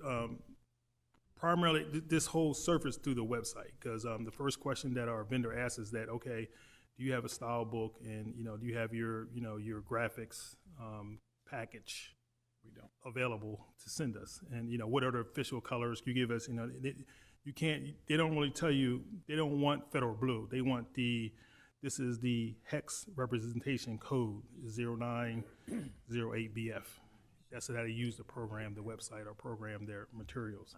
So that's the first thing. And then, you know, obviously, currently the county does not have a style book. So that was the first kind of interest. Then we got looking is that, okay, if you look at brand strategy or, you know, taglines, it's about 20 or 30 years because we don't replace a website every year, every 5 years. We replace our website every 10, 15, 20 years. Because that's, like, again, that's the face of the county. I heard a couple of questions at this end from the commissioner. So yeah, what prompted this was the Levy Court's award of a contract to do a website. Normally, when you do that, you have a brand book, design manual, you have all of your colors, your typeface, all that stuff is done. You hand it to the web designer people, they wireframe the site, they figure out that stuff. What we have is just sort of things that we've accumulated. It's why different departments have different logos and they're not the same colors and it doesn't really fit together as a unified brand. So but the real question I heard is, you get to decide because you're the people elected. So if you want to refresh the seal, you could make it gold, you could make it silver, you could make it fuchsia. I mean, it's all, it's your brand because you're the elected officials. Joe, Let's just do that. what could we do with that one there? Wasn't that on that one slide where you had 4 of them? Yeah, if There you. was a second one from the There's a right. second one. If you look at that, the difference between that seal and the seal that you normally see with the gold is that that's more of a gold, and the blue is more of, I would call it a state of Delaware type of blue, not the federal blue. So it's Looks classy. Go back to that slide right quick. yeah, Well, if you like it, this is your That's the one decision. you're talking about, John? yeah, that kind of instead of that. Oh, it's right there on your page. Yeah, that one. No, that one. It's on your page. Yeah. That one. Yep. I think personally, I think the bright yellow kind of looks like something maybe somebody in grade school might color in an art class. That's my opinion, and I personally like the one that's up there. Yeah. I just think it looks classy. Since we are the first and last levy court in the United States, why would we want to change it? Be classy. Good point, Alan. Good point. I like it. I like class. Did too. They go back to. If that's though the kind of feel, that answers some really big questions on the front, because that's the blue, that's the gold, that's where everything can be built around that. That's it, the second one, federal blue and gold. That's it. So, yeah, so, at the end of the presentation, we're going to, ask for a consensus of what way to go, and that's one option to go, so. When you guys decide fast, though, that's just cool. We're easy. So easy, Yeah, kid. We that's are amazing. Yeah, I think we already picked that one. All right, so, Ask President Pepper, we're easy. President Pepper, what do you think? Sometimes you're whiny, but Oh, man, tough crowd. That was a conversation Wow. yesterday. Yeah. since we kind of like, got a kind of good foundation on this seal, let's move to the logo now. So we use our logo, and there's different elements here. So this is a different representation of rendering of our current logo design. Obviously, the first one's was kind of more basic on our website. If you go to our website, the Kent County is overlaid on top of our seal, and you can barely see Kent County, Delaware on top because it's gold back on white. The other two are, if you look at, are more similar to the one that we have in our newsletter that goes out, just Kent County, and the middle one is other things that are floating around in the county. So you might think it's a small detail, but that's something we want to just try to make it consistent with our new website. What you're looking at is a couple of things. You're looking at our seal, plus our tagline or slogan, plus our county name, and we kind of use that as a logo, and that's not really what a logo truly is. A logo represents, again, what your mission and goals and statements are from it. So we use this as our logo, but it's not really in true sense of a logo, but that's how we use it. So we have a seal, our name, and our tagline. Next slide. On the first one, you go back, Joe. Go back one slide. Are we going, On the first one, Go back one. You overshot it. are we going to get consensus as we see them? No, go back. yes, on the first one, it looks like you and you is instead of UN on the Yeah, I first don't one, like and the first overlay. one. That one just looks like it's misspelled right off the top. Correct. And overlaying over the seal, it distracts. Correct. Second one it's good, but Levy Court stands out yellow. The third one is more eloquent looking. It's thin, but I like a cross between the two myself, but the first one needs to go. Matches Well, with the, One of the fonts is the font Font. behind me, Correct. which looks like probably like a Garamond, but that's the, where it has a little bit of shape to the letter. So if you like that font, we can, if that's more, because stylistically, these are three really different fonts. Right. If you want more of that sort of classic, not really Times New Roman, but if that's your vibe, we can pull some font samples that look like this. We can add, because the bottom one is skinny, but we can try to pull some fonts. But if you like that, more of that classic Times New Roman Garamond feel, Rockwell maybe. And just let me make it, just make clarification. These are not what we suggesting. These are what I'm saying. This was out there now. So this is the first one. If you look at our website, it's similar to the first one. If you look at our newsletter, it seems like the third one, and then other ones out there are like the middle one. So we're not saying we necessarily propose these. We're just saying this is what's out there today. so you can make Differences. changes to You can make it. adapt You can and see adjust. adjust whatever you want. Well, going back to the kindergarten reference, I think the top one very much fits that mold. Got a crayon, look what I did. But if you look at Sussex County's website, I mean, it's very nice, Clean. clean and neat. And so it draws me to the third one because it's just very, very professional looking. Elegant. Yeah, that's good. And Levy Court stands out. I mean, Levy Court stands out in the middle too, but it just, to me, just like it's missing something. And I'm sorry, but that goes back to my advertising and my video days of doing, if it had a background, like it was shadowed, or something where it made it bolder, maybe something different like that, that might make it pop too. I do like Sussex County. I just popped up their thing. That is more of a, it's a little bit more stylistic in terms of they have a very stylized S. So, but for the font, but they have the gold and blue, which is, yeah, it's clean. It's crisp. We want to be a little different than them. We want to be just like The them. little Sussex to Kent. I mean, yeah, Unless we get some of their money, then yeah, we'll be just like that. All right, next slide. So, you know, Kent County does have logos. We have some county department logos. For instance, the Kent County Levy Court Parks and Recreation. We have the sheriff logo. We have obviously the public safety logo, and then we have the library logo. So there's alternate logos we have in the county. This is just a representation of what is out there. Again, we're not proposing any changes to the department logos. We just bring attention that there's other logos out there, and these are actually more of logos or a signet that is used in the county. Next slide. So again, a picture's worth 1,000 words. These are the various logos that we went out, the staff went out and took pictures of how they represent in different, whether it's on the vehicles or whether it's on the signage, whether it's on our website. So we just want to get, you know, what was out there.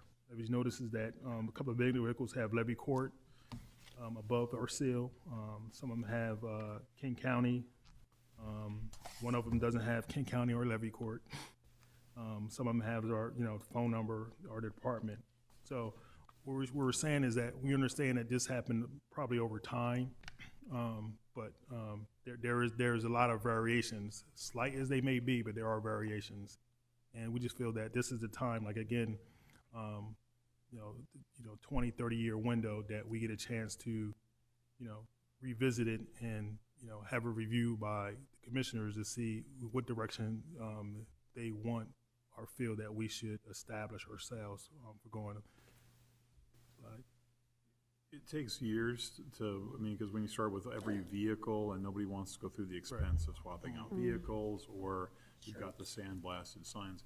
But one of the cool things, because if you like this logo, one of the things that I think would be nice to do would be for each commissioner, get either a polo or an Oxford shirt with the logo on it. So when you go to the LG, Daco, NACO, or whatever, you roll in and you've got a really great logo shirt that represents. So when you go to these events, that's just something that local governments do, and when they see that, like the 3 years of corn, I mean, there's things about the logo that are memorable. It helps convey a professional appearance for the Levy Court, and I think that's just a good foundational piece. So if you don't have those shirts now, it'd be really cool if we could hammer out the logo, get it digitized, and then get some stuff ordered up. So that's helps sell the brand. I don't know we'll be able to get in time for NACO, but I mean, have you had those in the past? It's kind of strange that you have. One thing I also want to raise too is like, you know, obviously we talked about the logo, the name and everything, but also our slogan. You know, serving Kent County with pride. On our vehicles, we have, you know, your county government, and on, you know, signage around, you know, Kent County, we have, you know, the heart of Central Delaware. So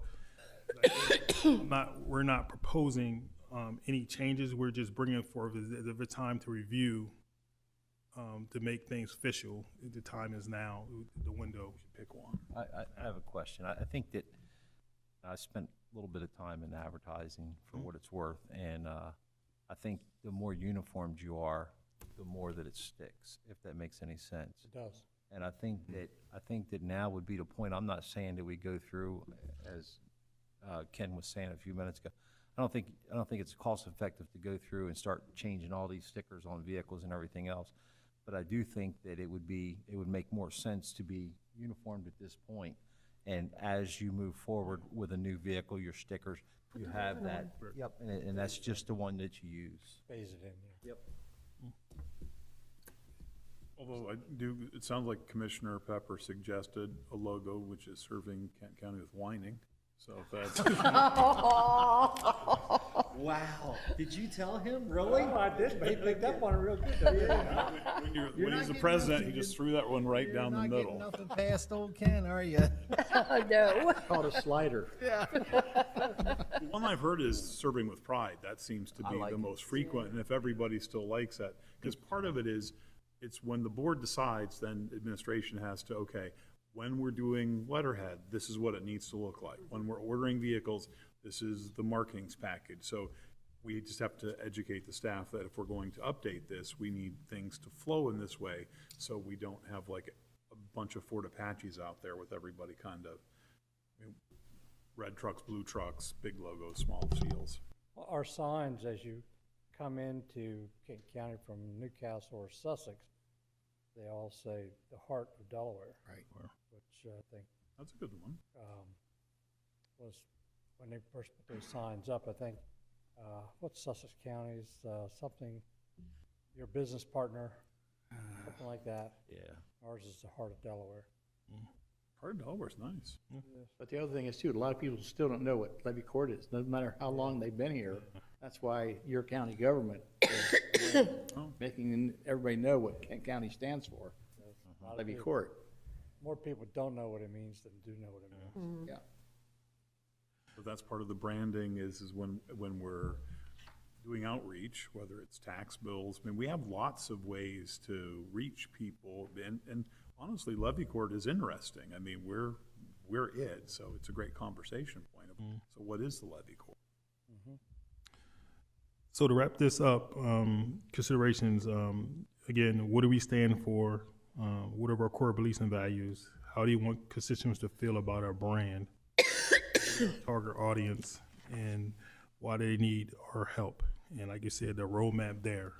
Next slide.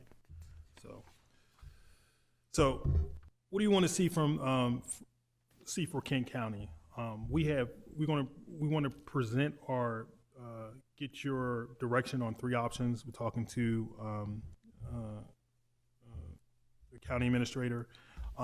First thing, we need a style guide. I think talking again with Ken, is that something that at the minimum, very minimum, we need to understand what our colors are, get them documented, see what our typeface, see how what font you should be using, and we can use that document going forward. Whether it's advertisement, we can hand it to somebody, or whether it's somebody doing our website, we can hand it to Granicus, and we have kind of like a documentation of our official logo,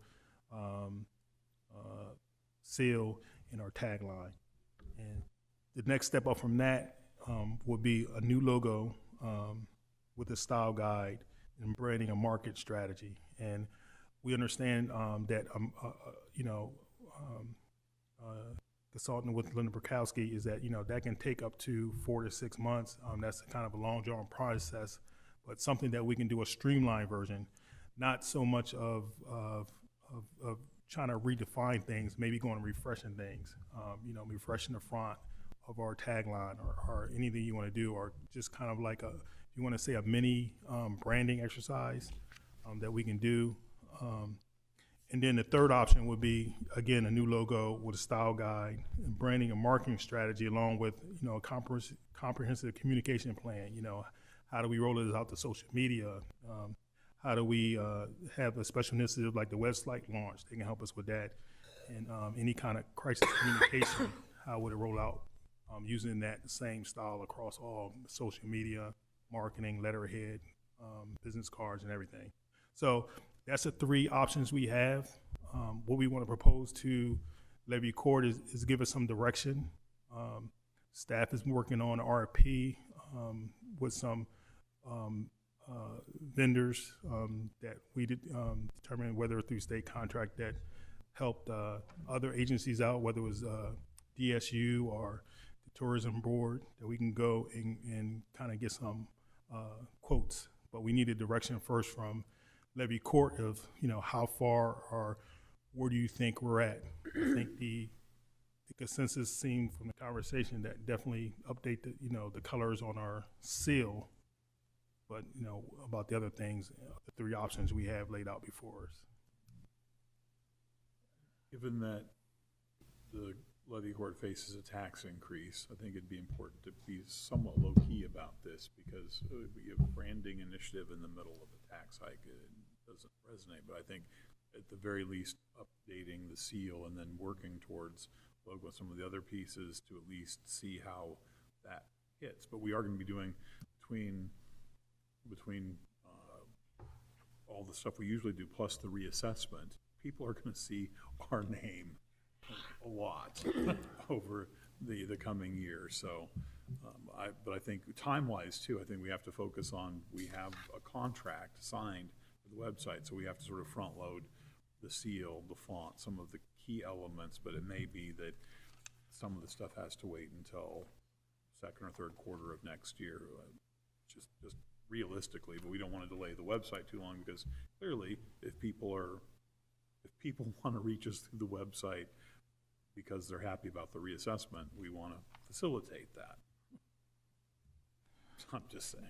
The other thing that I was going to mention to the commissioners is that, talking with staff, one of the things that we would like to do with reassessment, and hopefully with your support, is that to have video content with you talking about issues like reassessment, so when people come to our website, they can get Commissioner Sweeney 2 minutes on a particular subject, but to actually be able to interact. Now we could run a parallel YouTube channel to put some of that content out there, but I do think more interactive content as opposed to it just being flat. So as we work with website developers, it could be something related to your committee oversight, it could be other information, but I think it makes the Levy Court more human if people get a chance to. Commissioner Pepper could do the welcome to the county thing, 2 to 3 minutes of just, this is why, Kent County is great, or these kinds of messaging. And normally when counties do this, economic development plays a real critical role, because they do a lot of the strategic marketing for businesses, tourism.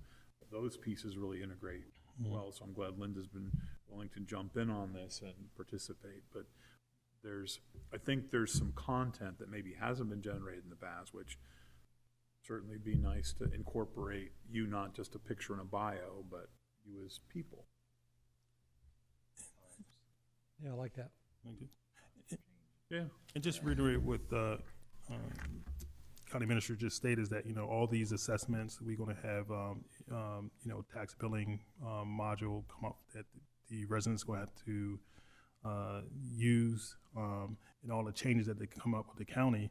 This is the perfect time, because like you said, we just don't do this every year or other year. And like I know the window is short between now and all that stuff hits, but it's just the ideal time to do it. And just want to also bring up one of the keys, the funding part of this, because I don't know, the budget year coming, we was going to use the allocated funding for fiscal 23 for the website. As you know, the funding for the actual website was allocated from the HARPA funds. So, but there was additional funds in our fiscal 23 website project that we can allocate.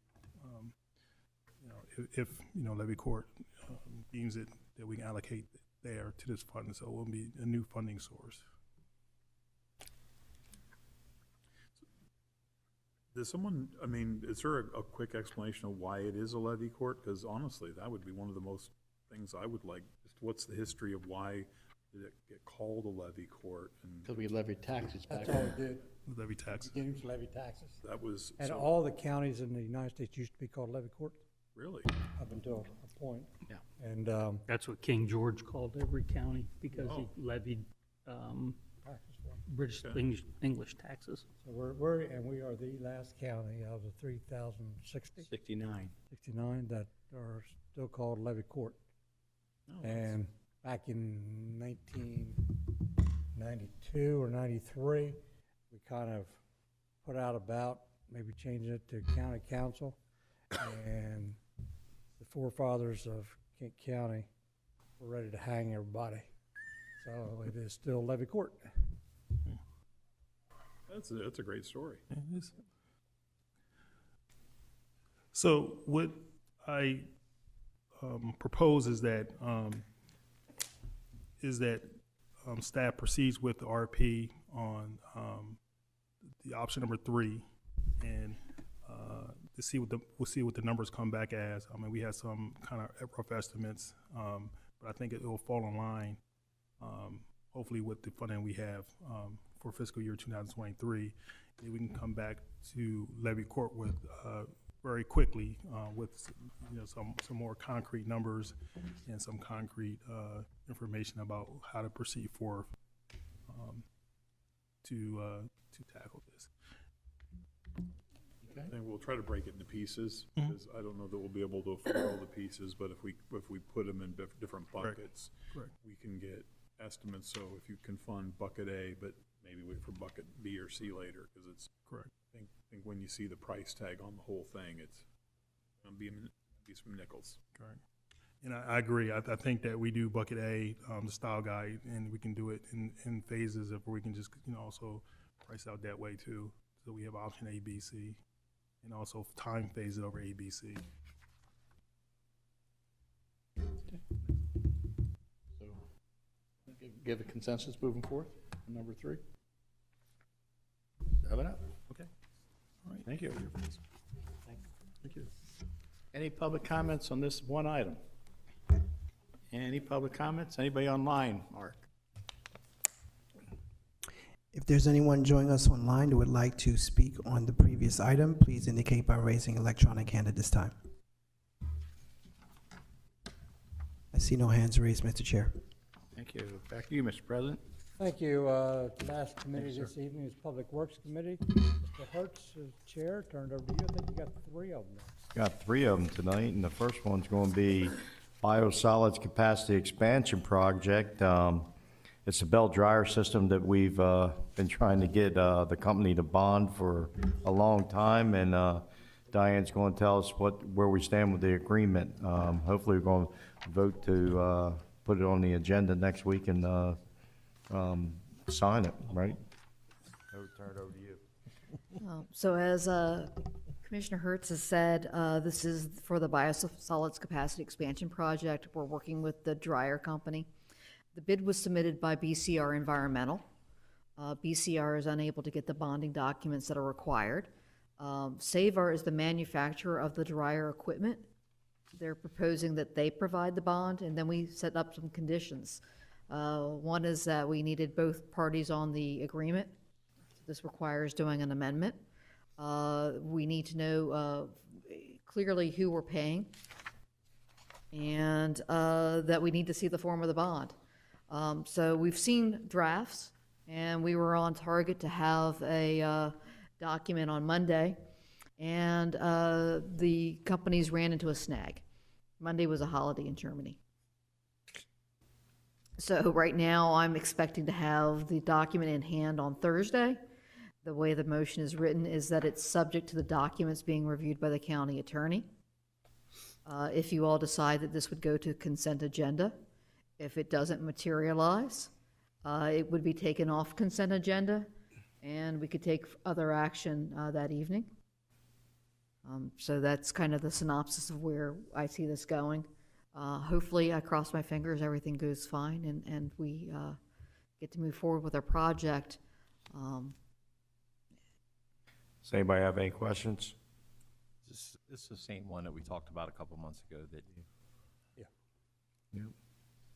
Well. So the project overall is the dryer project, and there are 3 pieces of equipment. There is a sludge screen, there is a belt filter press, and then there was this belt dryer.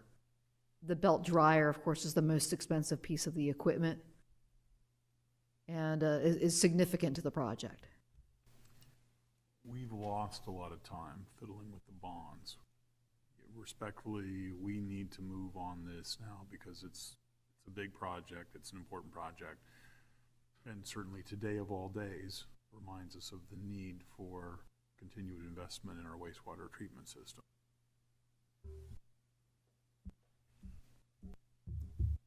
It does seem like it just keeps dragging out. I mean, we've got to pick a point where it's over. I would say if this does not materialize after this, that's it. Yeah, so I guess a show of hands, put this on consent agenda for next Tuesday. Hopefully it materializes on Thursday, and we can go with it on Tuesday. If not, I think we gotta just scrap it and go to Plan B, which is to rebid this thing, which we're in trouble. Diane, does that give the county attorney enough time to review? I'm assuming it's going to be in the format similar, and the attorney, there's a local Delaware attorney for the German company and the representing BCR and Savar. So that also, we talked with Elio, and I'm probably going to mess up his last name, Batista, on Monday. So that, you know, they know this is it. We've given them a lifeline, and they need to make it happen, or we're done. Assuming Levy Court votes for that. But I would definitely recommend that we be done. Yes, I agree. Next thing on the item is DelDOT Utility Relocation and Adjustment Agreement. DelDOT was putting a culvert pipe on Route 1 and was going over the top of our force main with less than adequate clearance. And I guess Diane doesn't have the power to make this call on her own. It has to come before us. And what she's asking for, and what I quite frankly think is the right thing to do, is that in situations like this, that she can make a on-time decision right there. Just say, yes, approve it, work it out with them without having to come in front of Levy Court. There's nothing really us on Levy Court could really do anyways, because she has all the knowledge. So this is small decisions that I think she should be allowed to make. Am I correct in saying that? I would say that I support what you said. In this case, why we would say that is there's no money involved. DelDOT has identified actually 2 locations where they're crossing the pipe. One of them does have adequate spacing in between the pipes. So the piece there is, if this was about an easement or a property acquisition, there are certain things that have to be approved by Levy Court. And then, you know, there's certain things that you could delegate authority to me or delegate authority to the county administrator. So it's a procedural question. And I think that, you know, just making sure we understand as staff what the county commissioners want. Yeah. You got a question? Yeah, I would agree with it 100%. I think the only thing that it's going to do by not doing that is it's just going to delay time process on some of these things. Yeah, definitely make things quicker. And I think that, you know, you should definitely have the ability to make that decision, and you can get with whatever commissioners with Public Works at that time, and they can relay it out, or the county administrator. Yeah, no, we'll report anything we do, whether it's tell you, Yeah. although I'm not sure it's DelDOT. I mean, Yeah, Right. it just doesn't have to come formalized Right. before us. Right. That's right. Mr. Masson, you have a Everybody's question? gonna know what's going on, but it just won't have to come before us, for this body as a whole. You don't have a question? No, I fully support empowering Mrs. Gold to make the decision.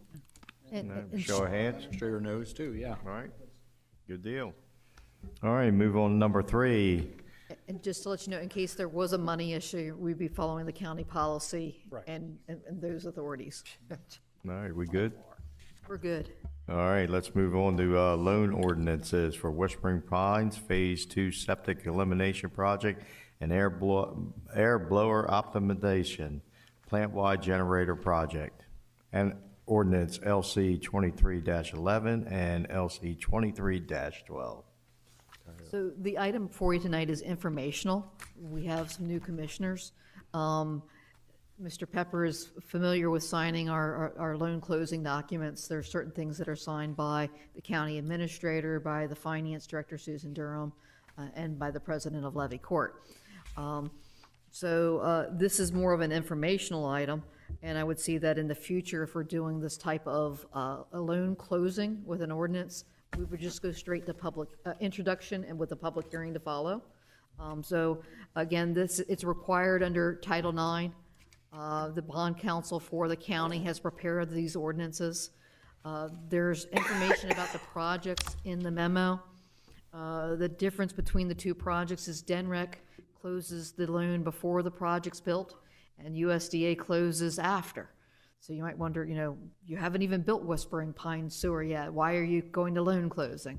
It's because it's DENREC. And with USDA looks at it to be at the end of a project. So good news, we are closing out on the air blower and plant-wide generator project. And next week is the introduction for the ordinances. And to follow after that, 2 weeks later would be the public hearing. Sounds good. Any questions? Just one. Well, my father used to live next to Whispering Pines, so I know that area really well. My question is, I know they expanded Whispering Pines, so all 88 mobile homes that are in that area will be paying into this. So is that to the corporation be paying it, or is each individual? Because not every mobile home, they're on the downside, mobile home parks, so. The sewer billing is to the entity that owns the land. The land, So the okay. park is paying the bill, but I'm sure that the park will be passing it along in their Sure they rent. will. Just want to be sure. Okay. Easier for us that way. All good? Turn it back over to you, Mr. President. Oh, is there any public comments? Is there anybody online? If there's anyone joining us online that would like to speak on any of the 3 previous items, please indicate by raising an electronic hand at this time. I see no hands, Mr. Chair. Okay, turn back over to Mr. President now. Thank you. That will conclude our committee meetings for this evening. Now, we are going to workshop. Do we want to stay here or want to go caucus? Up to you. If you're already settled here, it's fine to. Here. Good? Yeah. All right, we'll stay here. We'll proceed into our workshops this evening. And right now, information technology update. Come back on down. Thank you, Diana. Thank you, Miss Diana. It's nice to have Miss Kelly Pitts back there. Sure, Andy's glad. Yeah. It was stressful.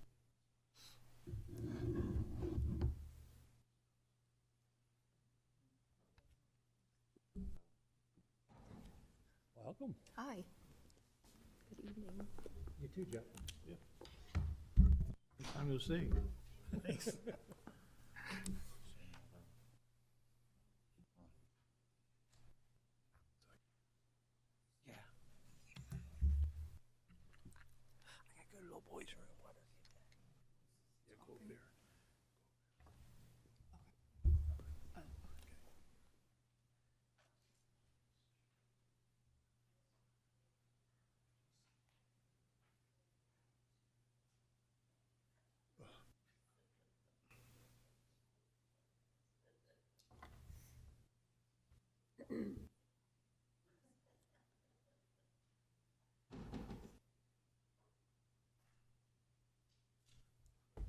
Okay.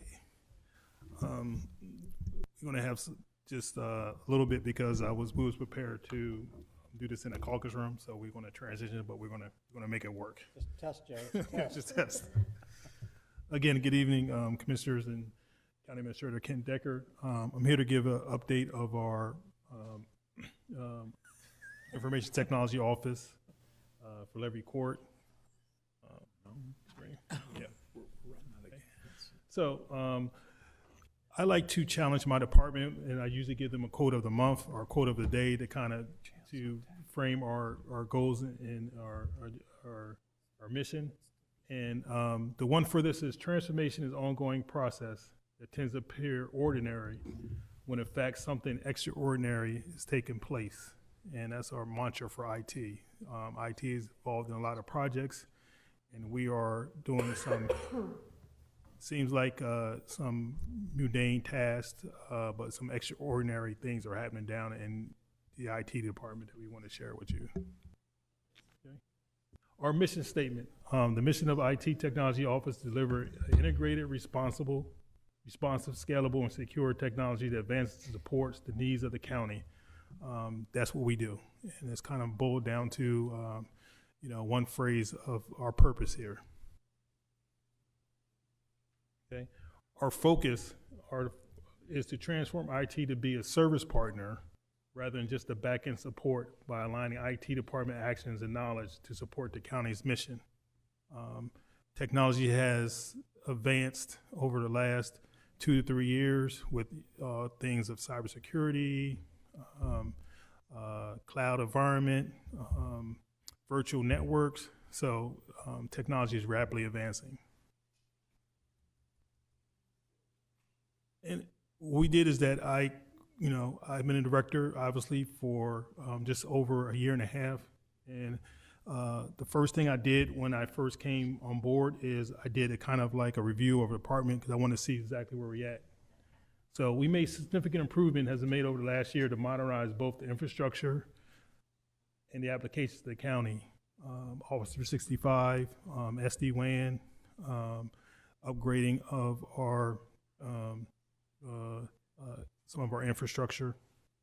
So major projects to enable new systems are either planned or in progress or close to completion and will provide value internally to the county and the public. I'm not going to get too much into other project statuses. ERP, we do a quarterly update there. We just, kind of know about the website we're working on. Esri is another big project we're working on. And also upgrading our network as far as SD-WAN here at the county that's complete, and now we moved on to public safety. So right now, SD-WAN and the redundant network is being installed into the public safety building.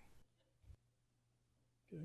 So here's some of our strengths that the department has. We have a county data center that provides options for many workloads and on-premise application solutions required. Remote access is evolving. Modern workforce has moved the county from older location-based technology to a modern SaaS cloud environment with our ERP project. The county's dedication to upgrading its network has also driven significant improvement in cost reductions. High-speed networking is the highway of the future. Be a leader on the open government, open data, which provides information directly to the community and public. That's one of our major points that we're going to be focusing on as far as the current fiscal year. And again, the current administration supports the vision of the e-government through technology investments and strong executive commitment. And the term e-government just means more of a digital government, digital experience. Again, cloud environment, moving from the AS400, which is green screen, to more of a updated enterprise-wide environment. But we do have some challenges, like any other department and the county as a whole. We may face a personnel and other budget reductions on information technology over the next decade. We kind of, see where the economy is going and see where we're at as far as fiscal responsibilities. As a result, the technology skills in the department primarily focus on maintaining existing systems and not on a transformation that's required. I'm a big proponent of that work smarter, not harder. Our workforce is going to transform whether we want to or not. Work at home, maybe ordering the work sites. Those things are coming, unfortunately, whether we want or not, because that's the new paradigm, especially for our younger workforce coming up. They're used to that.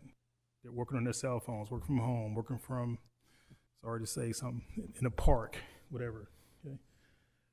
Another challenge we have is the IT department relies on outside consulting assistance for several projects to maintain applications when more expensive than a typical maintenance demand occurs.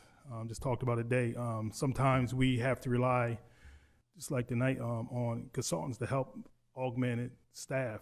And it's not that our staff is not working hard, it's that so many things are being thrown at them that once they get up to training speed, they can take it on. But we do rely a lot on consultants to come in and help us out where we have them gaps.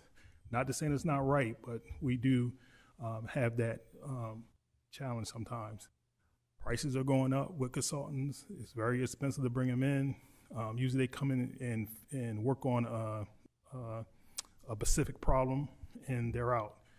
And then, 2-3 years down the road, you don't know if you get the same consultants again. You hope they still in business because they're leaving out with some institutional knowledge when they come in to help us work on projects.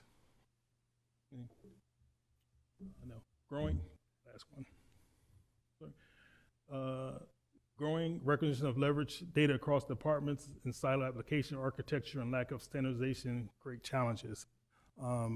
We're always going to be having or have the plan that, you know, how can departments work together and how can information be shared from whether it's, you know, planning, engineering, IT, public safety, and the concept of this, you know, you want to say one-stop shop or one kind of data repository that we can start pulling data from and not have to, you know, understand that, you know, we have to pull it from dispersed systems to try to get all the data under one roof or one kind of catalog.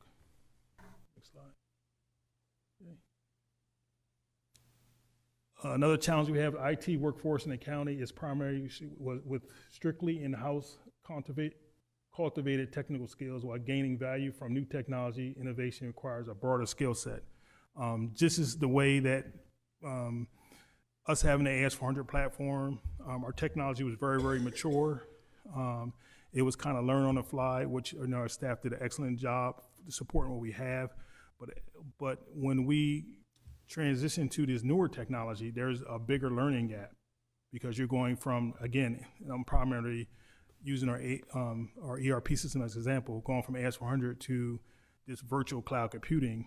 That's a big leap in understanding how it works with, you know, authentication. You know, now we got the authentication device on our phone, or how it actually, the performance of it works over a network where you're going out to a third-party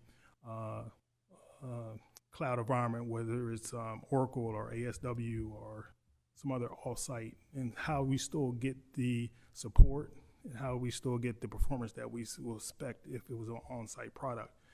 A lot of that in between those two is a bridge, and a lot of it's technology-based. So we just got to understand is that, like you said, staff has done a wonderful job. We just have to get now to the next level.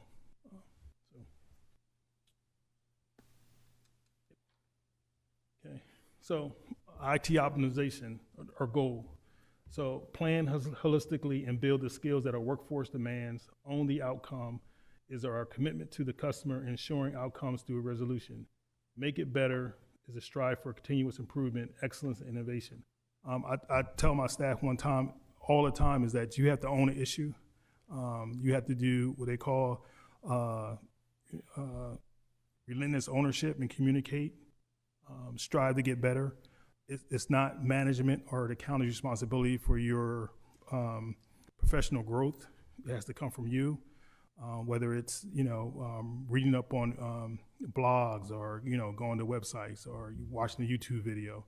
Something that's going to have to be driven by the staff, and they have to own that themselves. So I challenge my staff to own that and kind of come up with, you know, what do they see themselves and how they want to progress their careers. Apply the full capabilities of Scale County new ERP system to improve employee engagement and alignment, increase automation, apply flexible across departments, and standardize software and support. I am very, very a big proponent is that we utilize everything that we own for our technology and use it to the fullest. That we take advantage of our systems. We try to automate as much as possible to save the county in cost of doing things. One of my pet peeves, if you know, in my department is that, you know, down in IT, we get these emails all the time about toner, you know, order toner, because we're printing. I'm not saying that the county would never, ever stop printing documents, but I think we can do a better job of reducing the documents we print in the county, and that will definitely correlate to our toner purchases for our printers. You know, like I said, I don't think we ever be zero paper-based, but I think we can go a long way, and that will reduce some of the costs and speed things up if it can be electronic. If you can get electronic notification through our new Munis system rather than, you know, me signing off on a paper, having to send it down through the mailroom or you know, walk it down to finance or walk it to the county administrator office, I think it will save us money, time, and us be more productive. customer relationships, establish a customer success matrix as trusted partners with other departments. There's another thing I'm big on. We have to see IT as partners. You know, I understand that we have a role in support and the help desk when you call, my password expired, or, you know, hey, my printer's not working, hey, or I have a problem here. But I think that IT needs to transform to partners where we can help departments establish better processes, better use of technology. There's always, like you said, how our Office 365 has a lot of capabilities that we're not using. We have SharePoint, we have the Teams. Just imagine 3 or 4 years ago, we didn't really effectively, to COVID, have us use online meetings. Now, online meetings save us a ton of time, you know, because people can get online, you know, they don't have to either, you know, drive to public safety or drive to the wastewater treatment plant. They can get on Teams and have a meeting right there. So that's saving the county money, using technology and using it efficiently. And there's a lot more things we can do for surveys, for as I don't know if any of y'all got emails where it says find your time. So they send you an email with 3 or 4 times for a meeting. But on the behind the scenes is that if I email that to 10 people and the majority of people set a certain time, this Outlook can automatically set up a meeting for that time once it reaches the threshold. So if it's 80% threshold or majority, you can go set that meeting up from a poll. So things like that, we just got to keep on working and to keep expanding what technology can do for each department. I know each department, some departments are further along than others, as we're going to kind of demonstrate. But I think we're here to be partners to help and kind of, you know, use their departmental knowledge and our technology knowledge and kind of move things forward to eventually reduce the cost and make the county more efficient.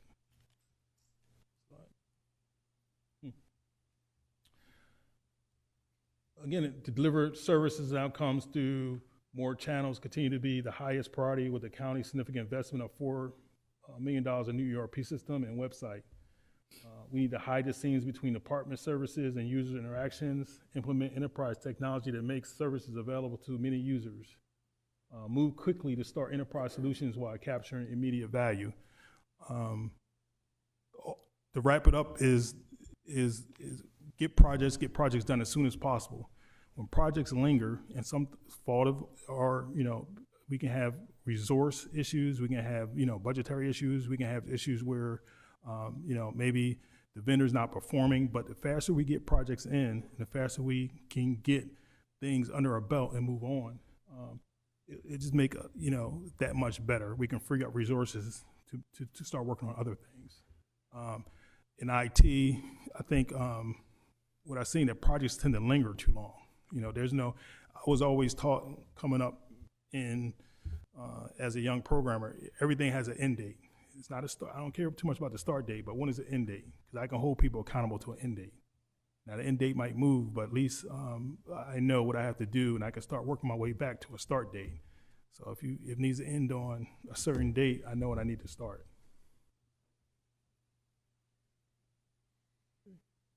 Goal 3 is improve. This is improve cybersecurity countywide. To build a best-in-case cybersecurity program with resilient technology infrastructure, advanced endpoint protection, which we have some of that stuff going on with our Albertson device, active regular enterprise vulnerability scanning need to be in place to prevent unseen threats from harming county systems. Third-party security need to be addressed, prioritized, and plan for spending upcoming budgets. Talking to, you know, the county administrator today about, you know, certain things that we need to put in place, and my staff is that, you know, we're you know, our security posture here has been improving, but we still have some things that we need to do to improve on that security. The biggest thing that we have so far is to continue to work on our password and our disaster recovery plans. Not just saying that, you know, that, you know, we didn't never had none, but these need to be updated. They need to go back, and now since we're going through the ERP, is to go back through that and exercise again. So the good point of this slide is that I'm on the Delaware Local Municipality Cyber Grant Committee with the state. And that's all we talk about. And there's funding out there for this that we're, you know, going to be in line for. So this is always something that I know that, again, that's always going to be there. But there's some things that we need to really catch up on, like annual pen testing, annual spoofing testing for our users. You know, sometimes we have a go back and make sure we clean up our old users, that their mailbox is deleted off the system, or their, you know, everybody is compliant with their passwords. So things like that, we just, you know, we're making progress, but we have to keep that in the forefront. Okay, next slide. So this next slide, we're just going to give you, show you that when we work together and IT can be a partner in a department, what we can achieve. We want to show you a couple of things we did for EMS, and Taylor here is our data administrator, and she's going to walk you through very briefly what we've done so far and what we work with public safety with. She's putting our password in here because this is not public yet. Some of it is, Colin will get a chance to see what part of this need to be public and what part of it can be private. In our new website, we'll have a intranet, a private piece of it, and then we'll have a public open data piece. So Tyler worked with Kevin Sipple and his staff over there for months, I will say, to kind of come up with this this dashboard. And this was our first iteration of the dashboards. I know that Commissioner Maskin requested this, and, you know, dashboards. So this is our first iteration that she went over to partner with EMS, got their intake, found out what they want, worked with them, and came up with this. With now, Colin wants to use as his internal reporting to find out what's going on in for his EMS. So what you're looking right here is that you're looking at first is that looking at all EMS calls, and you're looking at a bubble map of for the last, I think you have 2001 and 2002 in here. 2021 and 2022, but we can go back as far as we want to. Great. So just real quickly, you know, out of the box shows you that where are the majority of EMS calls at for all runs for the last 2 years. 9,000 for 2022. Yeah. So if you go in, you can select, you know, year, month, quarter. We can drill down to the, say for 2022, we can drill down to the incident city. You can pick Dover, my home, and it automatically shows you the population just Dover. Okay. And then you can go also by location type, whether it's a farm, whether it's amusement, which would be Dover Downs, construction site. So let's do, pick one. Let's do industrial site.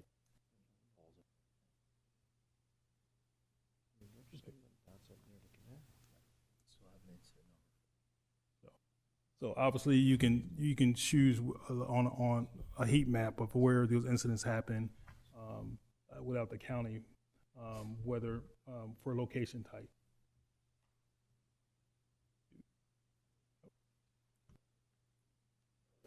There's other parameters you can do. Again, this right here is focused internally. If you want to do it, you know, segment by age, by gender, by patient impressions, and disposition of the call. You do it by Levy Court district? Yes. Yes. So do District 6. Yeah. So that's on a whole nother dashboard too. dashboard, This is because this was going to be a part of this meeting and the public could possibly see it. Gotcha. Yeah. Didn't want to have any more information, but do have a little bit of information with, these are EMS calls alone. and we can see the cancellations with the actual units arrived, and for what it's worth, this is not including fire. Yeah, there was about 8,000, for 2022, there's about 8,000. Yeah. Yeah. A little over 8,000, yep. So again, you look at the top, she can do it by year, month, by select medical type, whether it was a patient disposition, whether it was a patient contact. So this is very, very interactive. Again, very data on the fly that we can kind of track of different things for EMS. Like again, working with Kevin and his staff, came up with this, and this is what they, kind of feel that it can help them out. Reporting. Who inputs all this data? Well, some of the staff, I let Taylor, is imported from their system. Image Trend is the main go-to right now. What IT is in the process of doing is connecting ProQA into the system, because ProQA is the starting software. It then diverts from ProQA, which has 3 different softwares in its own. There's the EMS, fire, and police. I don't think that we'll be able to get the police, but that's why it's important for me to have a good relationship with all departments, because I can easily go to public safety and ask for that data that, ProQA, police, the police side, I wouldn't be able to get access to that. I guess my point is, if a paramedic, after they go on a call, they have to fill out their sheet and all that. When they hit that sheet, does it automatically say, oh, okay, this was a heart attack person, and put it in that? So by just filing that sheet, it disperses it, all this information. Correct. Yes. That's where she's getting a lot of So information from. yeah, so a person doesn't have to type in each little thing. Oh, this was a heart. Yeah. Every run that they run, they have to do a report on Image Trend. I'm not technically savvy. So, Go to the IT. so all that integrates on its own once it's input. It's interesting for citizens, but for public safety operators, you see where the demand is. You see particularly clusters where you have senior housing, where you have high-risk populations. So part of it is using the data to make operational changes, like where should we build an EMS station? End decision. There's analytics behind that that's useful for us. Correct. West Dover, District 6. All you need there is, which station. Correct. Close, they got 5 now. And like you said, another example what we're seeing is, so we went from public safety, now we're going to say, well, how does this tool interact with any department, like, whatever department it is. So this is what we do for our department, to find out, what, how much supplies we buy or how many are in stock. So right here for IT, I know that, what are our expenses by month, our expenditures by department, what we do, the items we purchased. Like you said, you see toner is where it's on a list. But, the tools can be for any department. If we can work with that department and work with, what they need, far as dashboards, and what, obviously we'll definitely work with Levy Court, is that fine, what do they want to see? After we gather information, it's all that comes down to, what do you actually want to see? And, this is another example of just taking my department and going there and looking at our inventory data and see what items we purchase for IT, what is the top brands we purchase, again, expenses by month and expenditure by department that gets sent to. So a wealth of information. As long as you have the data, we can use it to be more effective. And again, like my department update slide, is that our goal is to make King County more efficient. And I believe that as the more efficient we get, we can reduce our cost, and we can just provide better service. And that's just a nutshell. So, that's the nutshell we at. Like I said, obviously we're working on a lot of things in this, but we just want to get, let every court know what we're working on and what our capabilities are, and continue to grow and kind of, I would say, transform IT into that, technology partner. I think you and Taylor both Both have done an amazing job with this. So Mhm. thank you both very much. So, that's all I have. Any questions? Dollars and cents. Dollars and cents. Still has to do that toner. Yeah, it's up there. Yeah. Based off the facts. There's a valve somewhere that's not turned off. Yeah. Nice. Yes. Is she Trying done a to really, chase that she's down. done a really good job with that. The update on the sewer is that it's still draining and they haven't been able to start the repair yet. Are we, is it, They think there's a valve on. They're looking for a valve. They think a valve's on. shut it off, fix it? Yeah, it's not stopping the flow yet. So are they pumping it away, or is it just running? Mostly running. It's running out.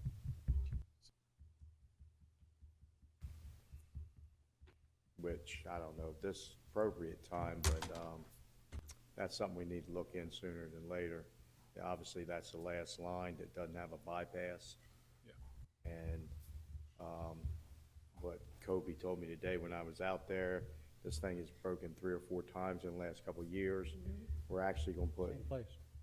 yeah, we're actually gonna take more pipe out, so we go back to the steel pipe they put in before and don't leave a piece in there, which is a smart thing to do, but But is what you're tying into good? It's like pulling a string on a sweater.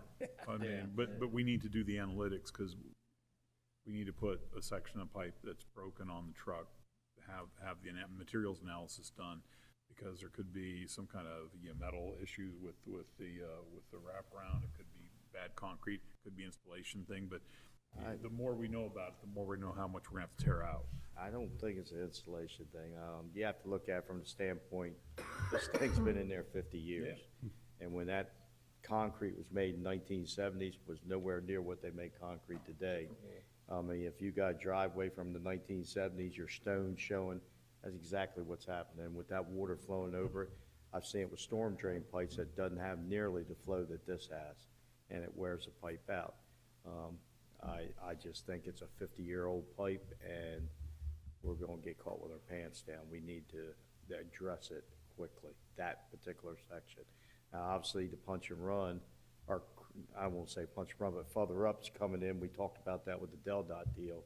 But this here, I mean, you got 2 major pumping stations going into it. So it's something we need to look at now. It's a long run. Any possibility of slip lining that where it's breaking? You got to bypass it first. Yeah, you can't slip line it without a bypass pipe. Like I said, that's the only line that left that doesn't have a Are they gonna pipe. work on a bypass pipe with this?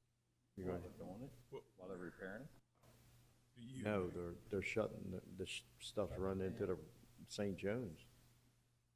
So that'd be another DNREC fine. Yeah. What they will, if the plan is to replace it, it'll be to install the bypass line, because normally you'd want to be on one side of the right of way or the other, put the whole line in, cut it over, and then, because that replaces that line, but then you'll have that old line you can pull up at some point if you have to. You're gonna be moving back and forth, but if we put a new line in, that's another 50 years, so only Commissioner Angel will be around then. I think it'll last a lot longer than 50 years. You use the right material this time. I mean, we've come a long way in 50 years. I mean, I remember when it went in. I mean, this pipe here, it's like terracotta. I mean, terracotta, you look at it and it breaks. I mean, we're a far cry from that, but we got to look at it. We're gonna have even more problems.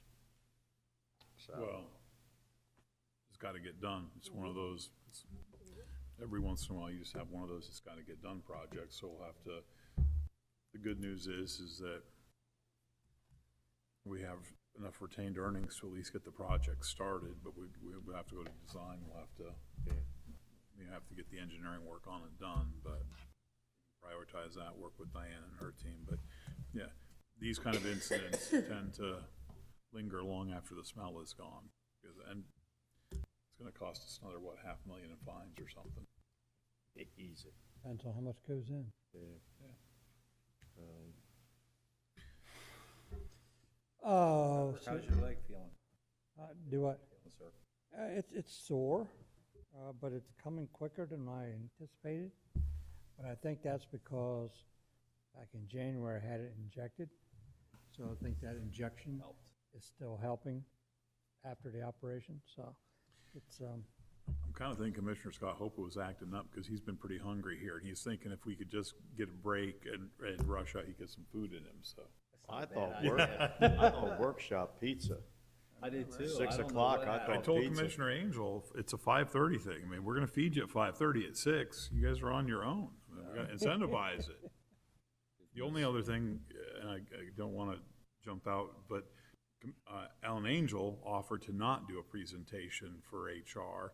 Alan Quayle. Oh, Quayle, sorry. Or Alan Angel.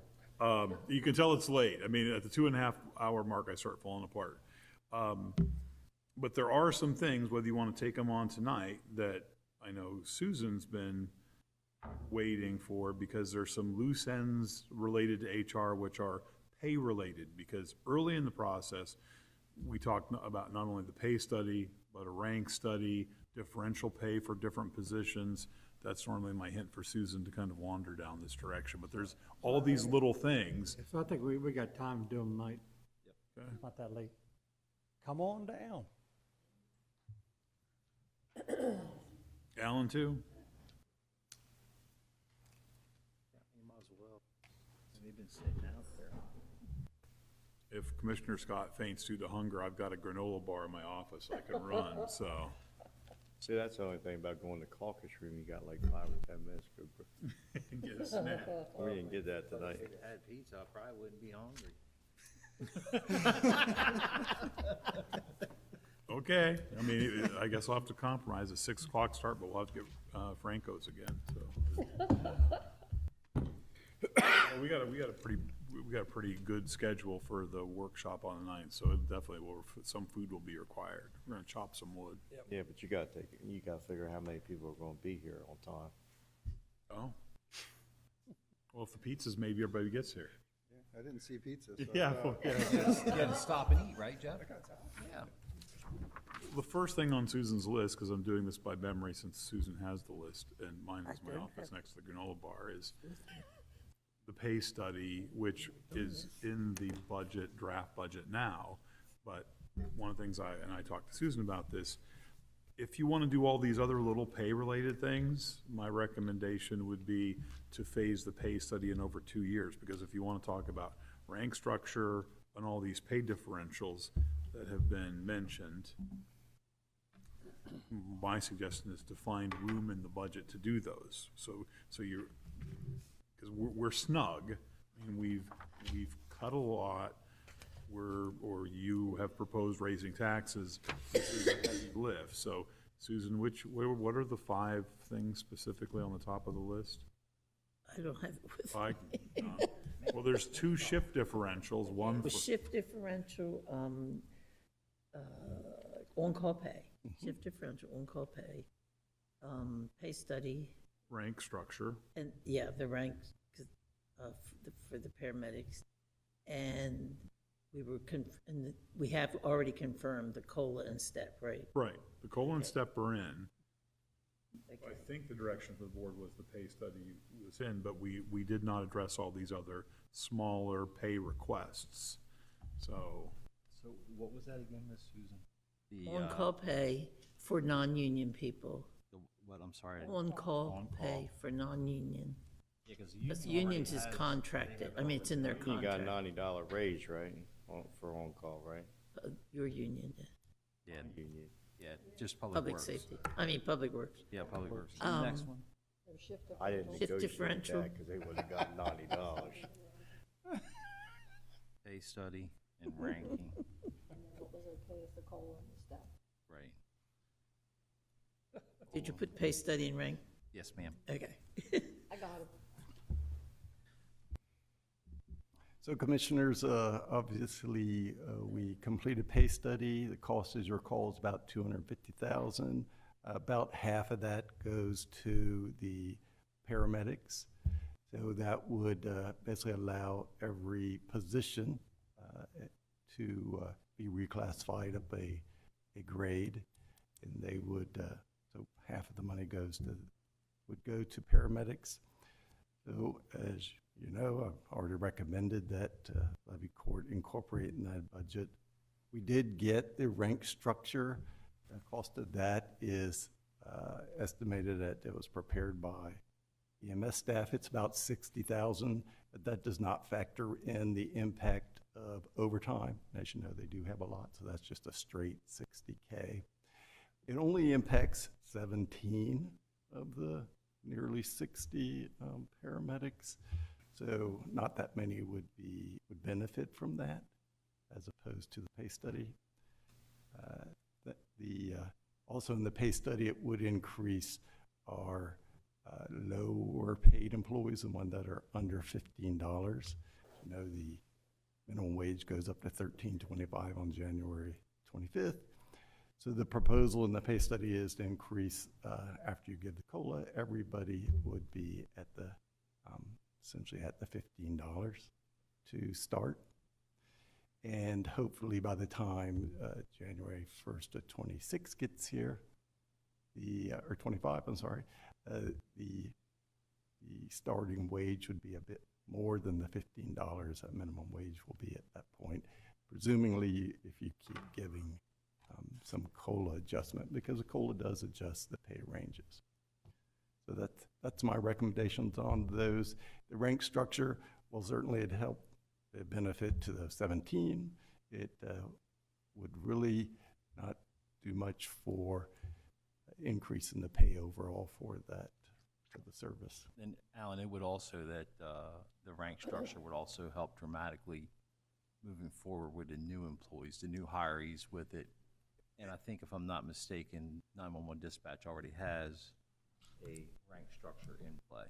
Well, it's interesting enough, the dispatchers came in a couple of years ago and requested that their pay system, pay ranges, pay grades be adjusted so that they could accommodate and be equal to what the paramedics have now, which is the 1, 2, 3 supervisor type level. And 2 years later, we have the paramedics wanting to change it up. But so give it a few years, and I'm sure the dispatchers will be in and seeking that same kind of adjustment. But don't the paramedics want the rank structure versus the pay study? Can't imagine why. I think they'd take either. Every time I talk to them, that's been my understanding. But I can't imagine why they all would bypass a pay increase as opposed to 17 getting a pay increase. So I guess a big question, though, if you went with the rank structure that they proposed to us, over time, would it allow them to get top heavy? Well, I suppose it could. Right now, the field supervisors are the top rank. The threes are, there's only 5 of them, and they only have 1 per shift. And so most of them top out at the paramedic 2 level, unless they're an FTO, and that's an opportunity for a paramedic to get an extra 5%. But they want the ranks So as Mr. Quayle said, the odds of it becoming top heavy with the rank structure is probably very, very, anything is possible. It's a very slim line with it. Right now, as he was explaining what you've got, and this kind of falls back to recruitment and retention to some degree, because what you have now is once they get to that paramedic 2 level, there's no place for them to go unless a supervisor, which would be your paramedic 3, retires out.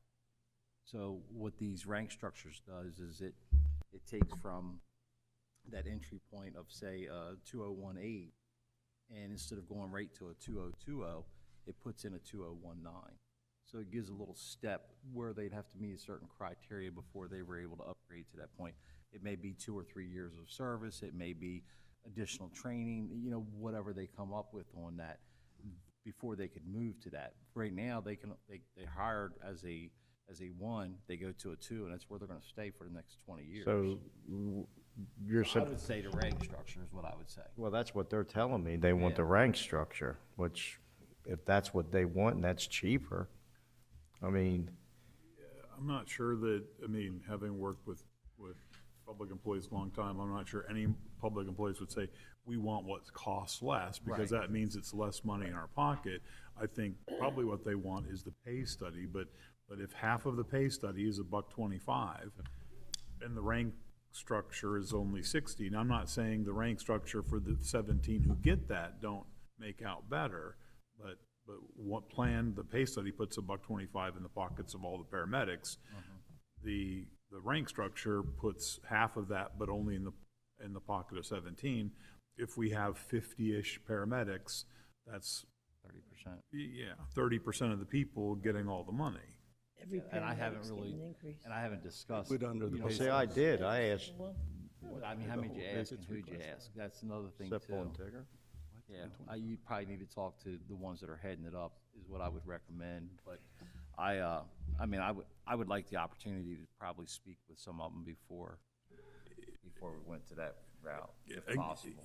Again, my observation is, and part of the reason I'm sure that we're behind where we normally would be on the budget is me, because I'm new trying to grasp this, but and while I certainly have pointed out some philosophical disagreements I have with the pay study, we've done the work there, and we're in May. So if we're going to do something, and I think between given everything else that's going on, a step, a COLA, and the pay study is a lot of compensation directed at employees. So which is why my starting point was, if you want to cut the pay study back, that creates some financial room, but that impacts, because half the money goes to people who aren't paramedics. So only giving those people half gives those people less, whereas out of our 321 or so employees, only 17 are impacted by the rank study. Not saying it wouldn't be a good thing to study next year, but having a little bit more time to put that into comparison, because if you ask me to pick between the two, I think we've done more homework on the pay study than we have on the shift differentials, sort of the other moving pieces. It's just that Susan and her team are getting anxious to want to pin this stuff down. Certainly you can talk about it, because we can cover this next week at the workshop when we're going to try to clean up all the budget stuff. But you let us know how you want to proceed.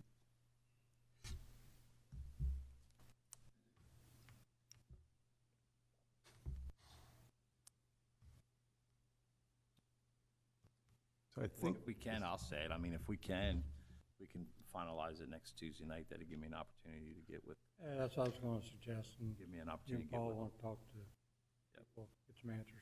It'll be fine with me. Thank you, sir. And, So, of course, if you just do the rank structure, that doesn't take care of your folks who are making under what the new minimum wage is going to be. It doesn't take care of all the other employees that the study found were. So let me make sure I understand this correctly. To do the pay studies around 250,000. Yes. So if we do the ranking structure, we're going to ditch the whole 250,000. Is that what we're saying? I'm It's not kinda sure what like you're saying. An apple or a grape? No, you That's it's my your question. world, we just live here. You could do both, and you could, Well, no, but I'm it's just- just, I'm- we I'm just have to asking- find revenue to offset, because we've kind of put the budget together. But you could do the whole pay study and throw 60,000 on top of it for those 17 employees. It's just more money. No. Or My you'd have, question is. he wants to know, can he remove the paramedics from the pay study and do the rank No, study? my question is Mr. Coelho said, if we do the rank structure, then the people that are at $10 an hour aren't going to get anything. Right. So it's almost as if the rank structure at 60,000 is going to consume everything of the 250,000 with the pay study. No, I think what I was saying is, what I thought I heard earlier was you would do, in lieu of the pay study, just the rank structure, which would take care of 17 paramedics, but every other position identified as not being adequately compensated or classified would not benefit at all from it. Yeah, well, that's not what I said. What I said was, I would like to find out which is more viable and more important. I'm sure common sense at some point is going to hit that the pay study is going to be more of a valid point for them. But again, I mean, I think the rank structure is somewhat important as well. Right, and the rank structure proposal may have been devised before they knew the results of the pay study. Just can't remember the exact timing that we got it. And I can't either. So let me get this straight. If we go with the pay study, these people are going to get 2% step, 3% COLA, and then X amount of percentage off the pay study. They do, yes.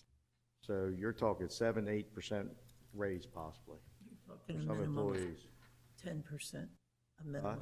You're It's talking a 5. minimum of 10%, 10%. depending how it is. Anywhere from 10 to 15 is the average. So 10%. So if they get 10%, that means if they've been here for 5 years and this is their 5th year, they will have gotten 27% raise. That is unheard of. How did you get the, I don't remember how you. Well, because I know that up until this point, the last 4 years, it's totaled 17%. They've gotten 17% in the last 4 years. It's over 4% a year average. If these people get 10% on top of that, that's 27% in 5 years. You're not even getting that in the real world or out in my world. But the You're not. purpose of the pay study was to bring people up to peers in the region. So, and the COLA, even the 2% and the 3% don't add up to the CPI, cost of living increase. We can't keep up with the CPI. It's out of whack right now. We cannot keep up with that. And then 10 years from now, we'll go, why can't we keep anyone here? Why can't we keep any good employees? Well, maybe we can keep them here because on an individual, we're paying $13,000 a year on medical, just medical. They ain't counting retirement stuff. And medical doesn't pay their day-to-day bills. No, It's the it does not. paycheck that does. And to Jeff's point, Well, to he's your- right.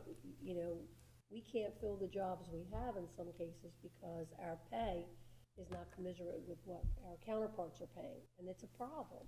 But it's a problem in a lot of places, which is why they're doing pay studies to figure out what the market rate is so you can bring people in, and you want to bring quality people in, not the people that are out here with a sign saying homeless and hungry. But we're paying above average on healthcare. I don't know if I would say we're paying above average. That guy said 5% above. We're 5% above. Again, on average, so what average is that based off of? I mean, that's my only question. I mean, Well, the other argument you guys said, well, you can go to Dunkin' Donuts and make $15 an hour. 17, actually. All right, 17. But you ain't getting no medical. Medical's important. The people got to be able to pay their bills too. I mean, I understand where you're coming from, but I also understand in coming from the corporate world, what we're doing here is no different than what happened in corporate where I came from 12 years ago. So they were ahead of the curve long before the county. You know. And rightly so, corporate and government is different. But if we're going to attract and retain people, we're going to have to pay for the quality of people. You can't afford to lose some of these people that came up here with Joe tonight. I agree with our employees. Yeah, you can go out and get people, but they're not going to hit the ground running with what we're expecting our people to do with Munis and everything else. It's If just we not gonna keep happen, going Paul. at this rate, they're gonna make more than the private sector, plus they're gonna have all the benefits. And we're going to have a quality staff here. What is that that shows up person every making day, 62,000? and is 100% loyal to the county. Is actually making what, 128,000? They're making 64,000 in benefits? Didn't I see so you make 62,000 and you're unrealized, you're making 64,000 that you don't see. Understood. I mean, that's a lot of money. It is, but Alan, I don't know, is that, because I thought we were at like 41% of pay for benefits. You're saying we're at 100%? Well, it of depends pay if for you have benefits? family, and it depends on what your salary is. So, obviously, So if the somebody's at the benefits are bottom of the fixed, pay yes. scale, Yes. and they Could get be. the family coverage then, but on average, would we say 40%, or is it higher If than you have family coverage, you're probably getting close to matching your salary. Matching Because, your salary. family coverage, the county cost share is $25,000. But you're paying more for it, too. Well, the employee is, yes. Right. But the county's cost is $25,000. County's cost, yeah. With family coverage, which is very expensive. But normally, when we talk about this, we take a look at the organization as a whole, and we say from top to bottom, median employee, in the private sector, 35% for companies that pay benefits. Local government, 40%, but 40%. But if we took a look at the whole organization, not just the lowest paid employee who's getting, because that's the worst case scenario, but you also may have somebody who's at director level who doesn't have any family and has a spouse who has insurance, There'd be you're much not, less. you know, I mean, you're still paying the pension, although the employee's paying to that, but Doesn't matter how much you're making, the benefits to benefit, where you use single or family, the benefits to benefit, you're still getting that, you're still paying 25, the county's still paying 25,000 for their family, where they're making $15 an hour or $30 an hour. If you have family, yes. If you Yeah, have family. exactly. I'm not ready So to we're have, not paying I'm not ready to have any more $25,000 for kids, no matter everybody. how good the benefit is. How many- I've raised mine, When you create I'm an done. average, you have to factor in everybody. So You how just many can't how many pick people out have six. families and how many are single? I think family, we had 20 families. It doesn't matter, though. You have to treat everybody the same, whether they have families or not. That's their option. The other thing too, you gotta keep in mind, you got a large number of employees that don't take the county's health insurance, that they get $100 a month towards, am I correct? Yeah, 50. So we've gotta take that factor in mind there too, of what's being saved. And that's very there. low for a differential. Yeah, it's a very, very low because, price. Because normally we really Very benefit low. from people who, because $100 a month is considerably less than $25,000 a year. So it's a good deal. Except we have to have a minimum on our coverage. Yeah. On our policy. Got to have minimum participation or else the premium goes up. Yes. And I mean, it's, you know, and I get what Paul's saying, I respect what Paul's saying 100%. I'd love to have 10% raise. But, yeah, the other thing we gotta keep in mind too, it costs the county a lot less money to retain the employee than it does to hire a new one. It really does. And Susan, I'm sure you and Alan both are aware of that. It costs you less to retain what you have, so you need to try to take care of what you got. And I think part of the problem that, like Paul was talking with the interest, with the percentage of it being so high, you know, we have to look at where were we at 2 years ago or 3 years ago to start with. I think this has been a chasing scale of salaries for how long now? I mean, you guys know better than we do. The minimum wage is going up, and so that's obviously Yeah. That's what causing scaled everything. upward pressure. I'd rather have fewer better paid employees than more people who are underpaid, because in the end, the people who are compensated fairly, who come in, just do better work, and they create a lot less headaches. We have fewer, lawsuits, complaints, Absences. absences, work-related problems. So I'd rather pay, and I'd rather live with fewer staff if we have to, but I'd rather have the best players on the field.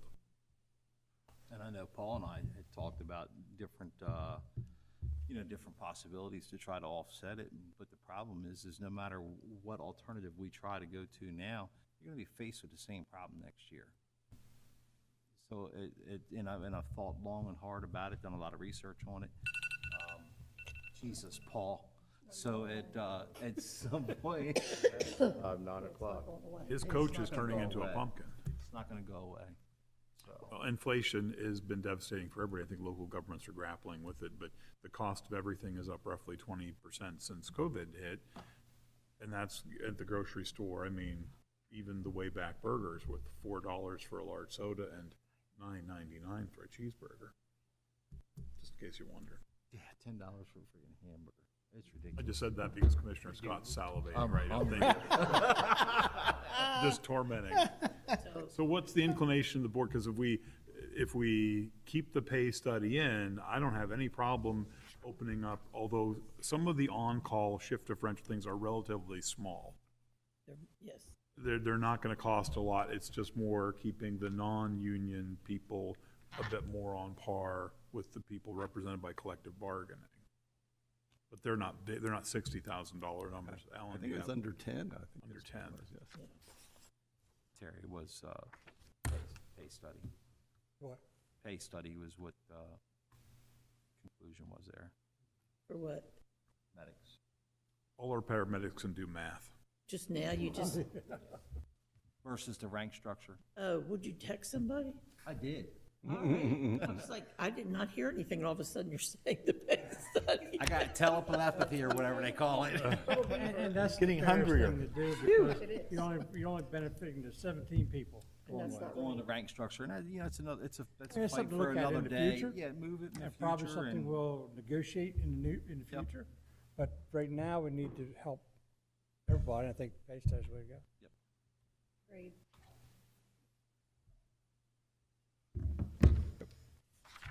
everybody first. But I'm sure we'll see that rank structure again, probably in Yeah, every year. July 2nd. July 2nd. I mean, you know, there is When the contract's up. some benefit to the rank structure. I mean, you know, I looked at it pretty hard. There's some benefit there as far as retention purposes, but when you're sitting here nailed with a pay study that's 10% in a rank structure, fortunately, there's just times where you just gotta make a decision on one of them. I support a rank structure as long as we use naval titles, because admirals would be really, really fun to call the paramedics, or commodores.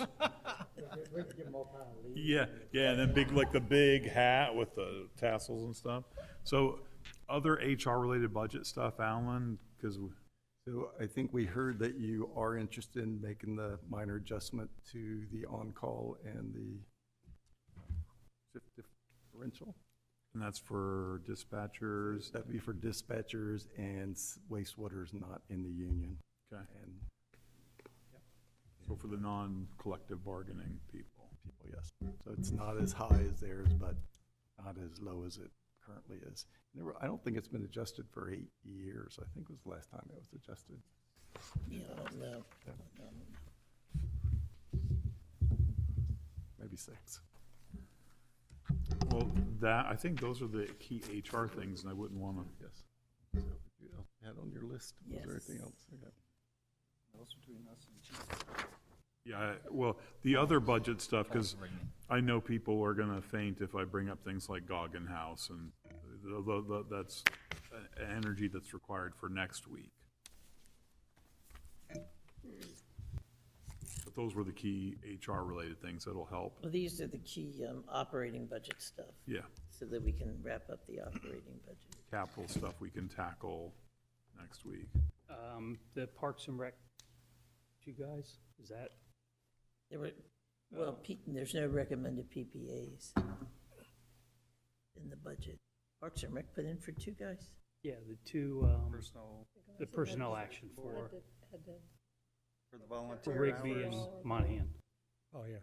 Oh, that's something entirely different. Okay, I didn't know if that was included in the HR stuff Is that what discussed it is? tonight, or? I think that's talking about the pension contribution, yeah. I think that involves- Yeah, I guess that's, I think that did I miss the 2 people for parks? Is it- I think they're talking about the. The pension. Yes. Oh, the pension. Pension Yeah. adjustment. Yes. Additional time. So that's the $105,000 tab for 2.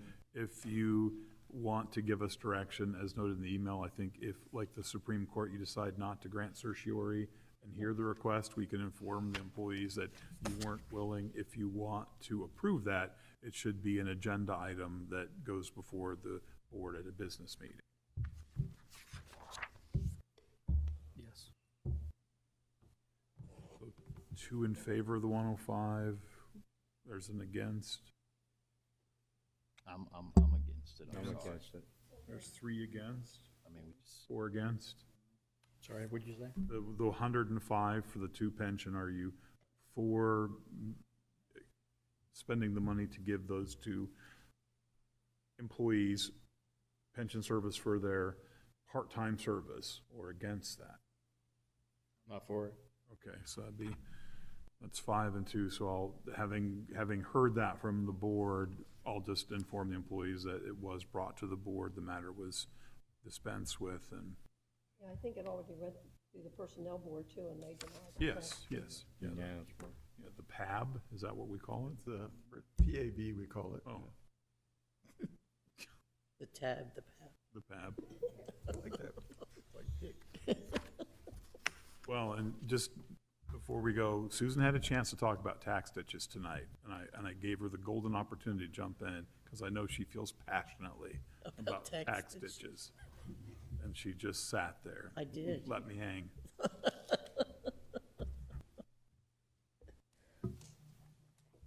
As always, it's really helpful to hear you talk about things like the pay study, and that when you're talking like that, that's by far for me the most valuable time we spend, is to hear your different perspectives on that. You're very useful, so thank you for that.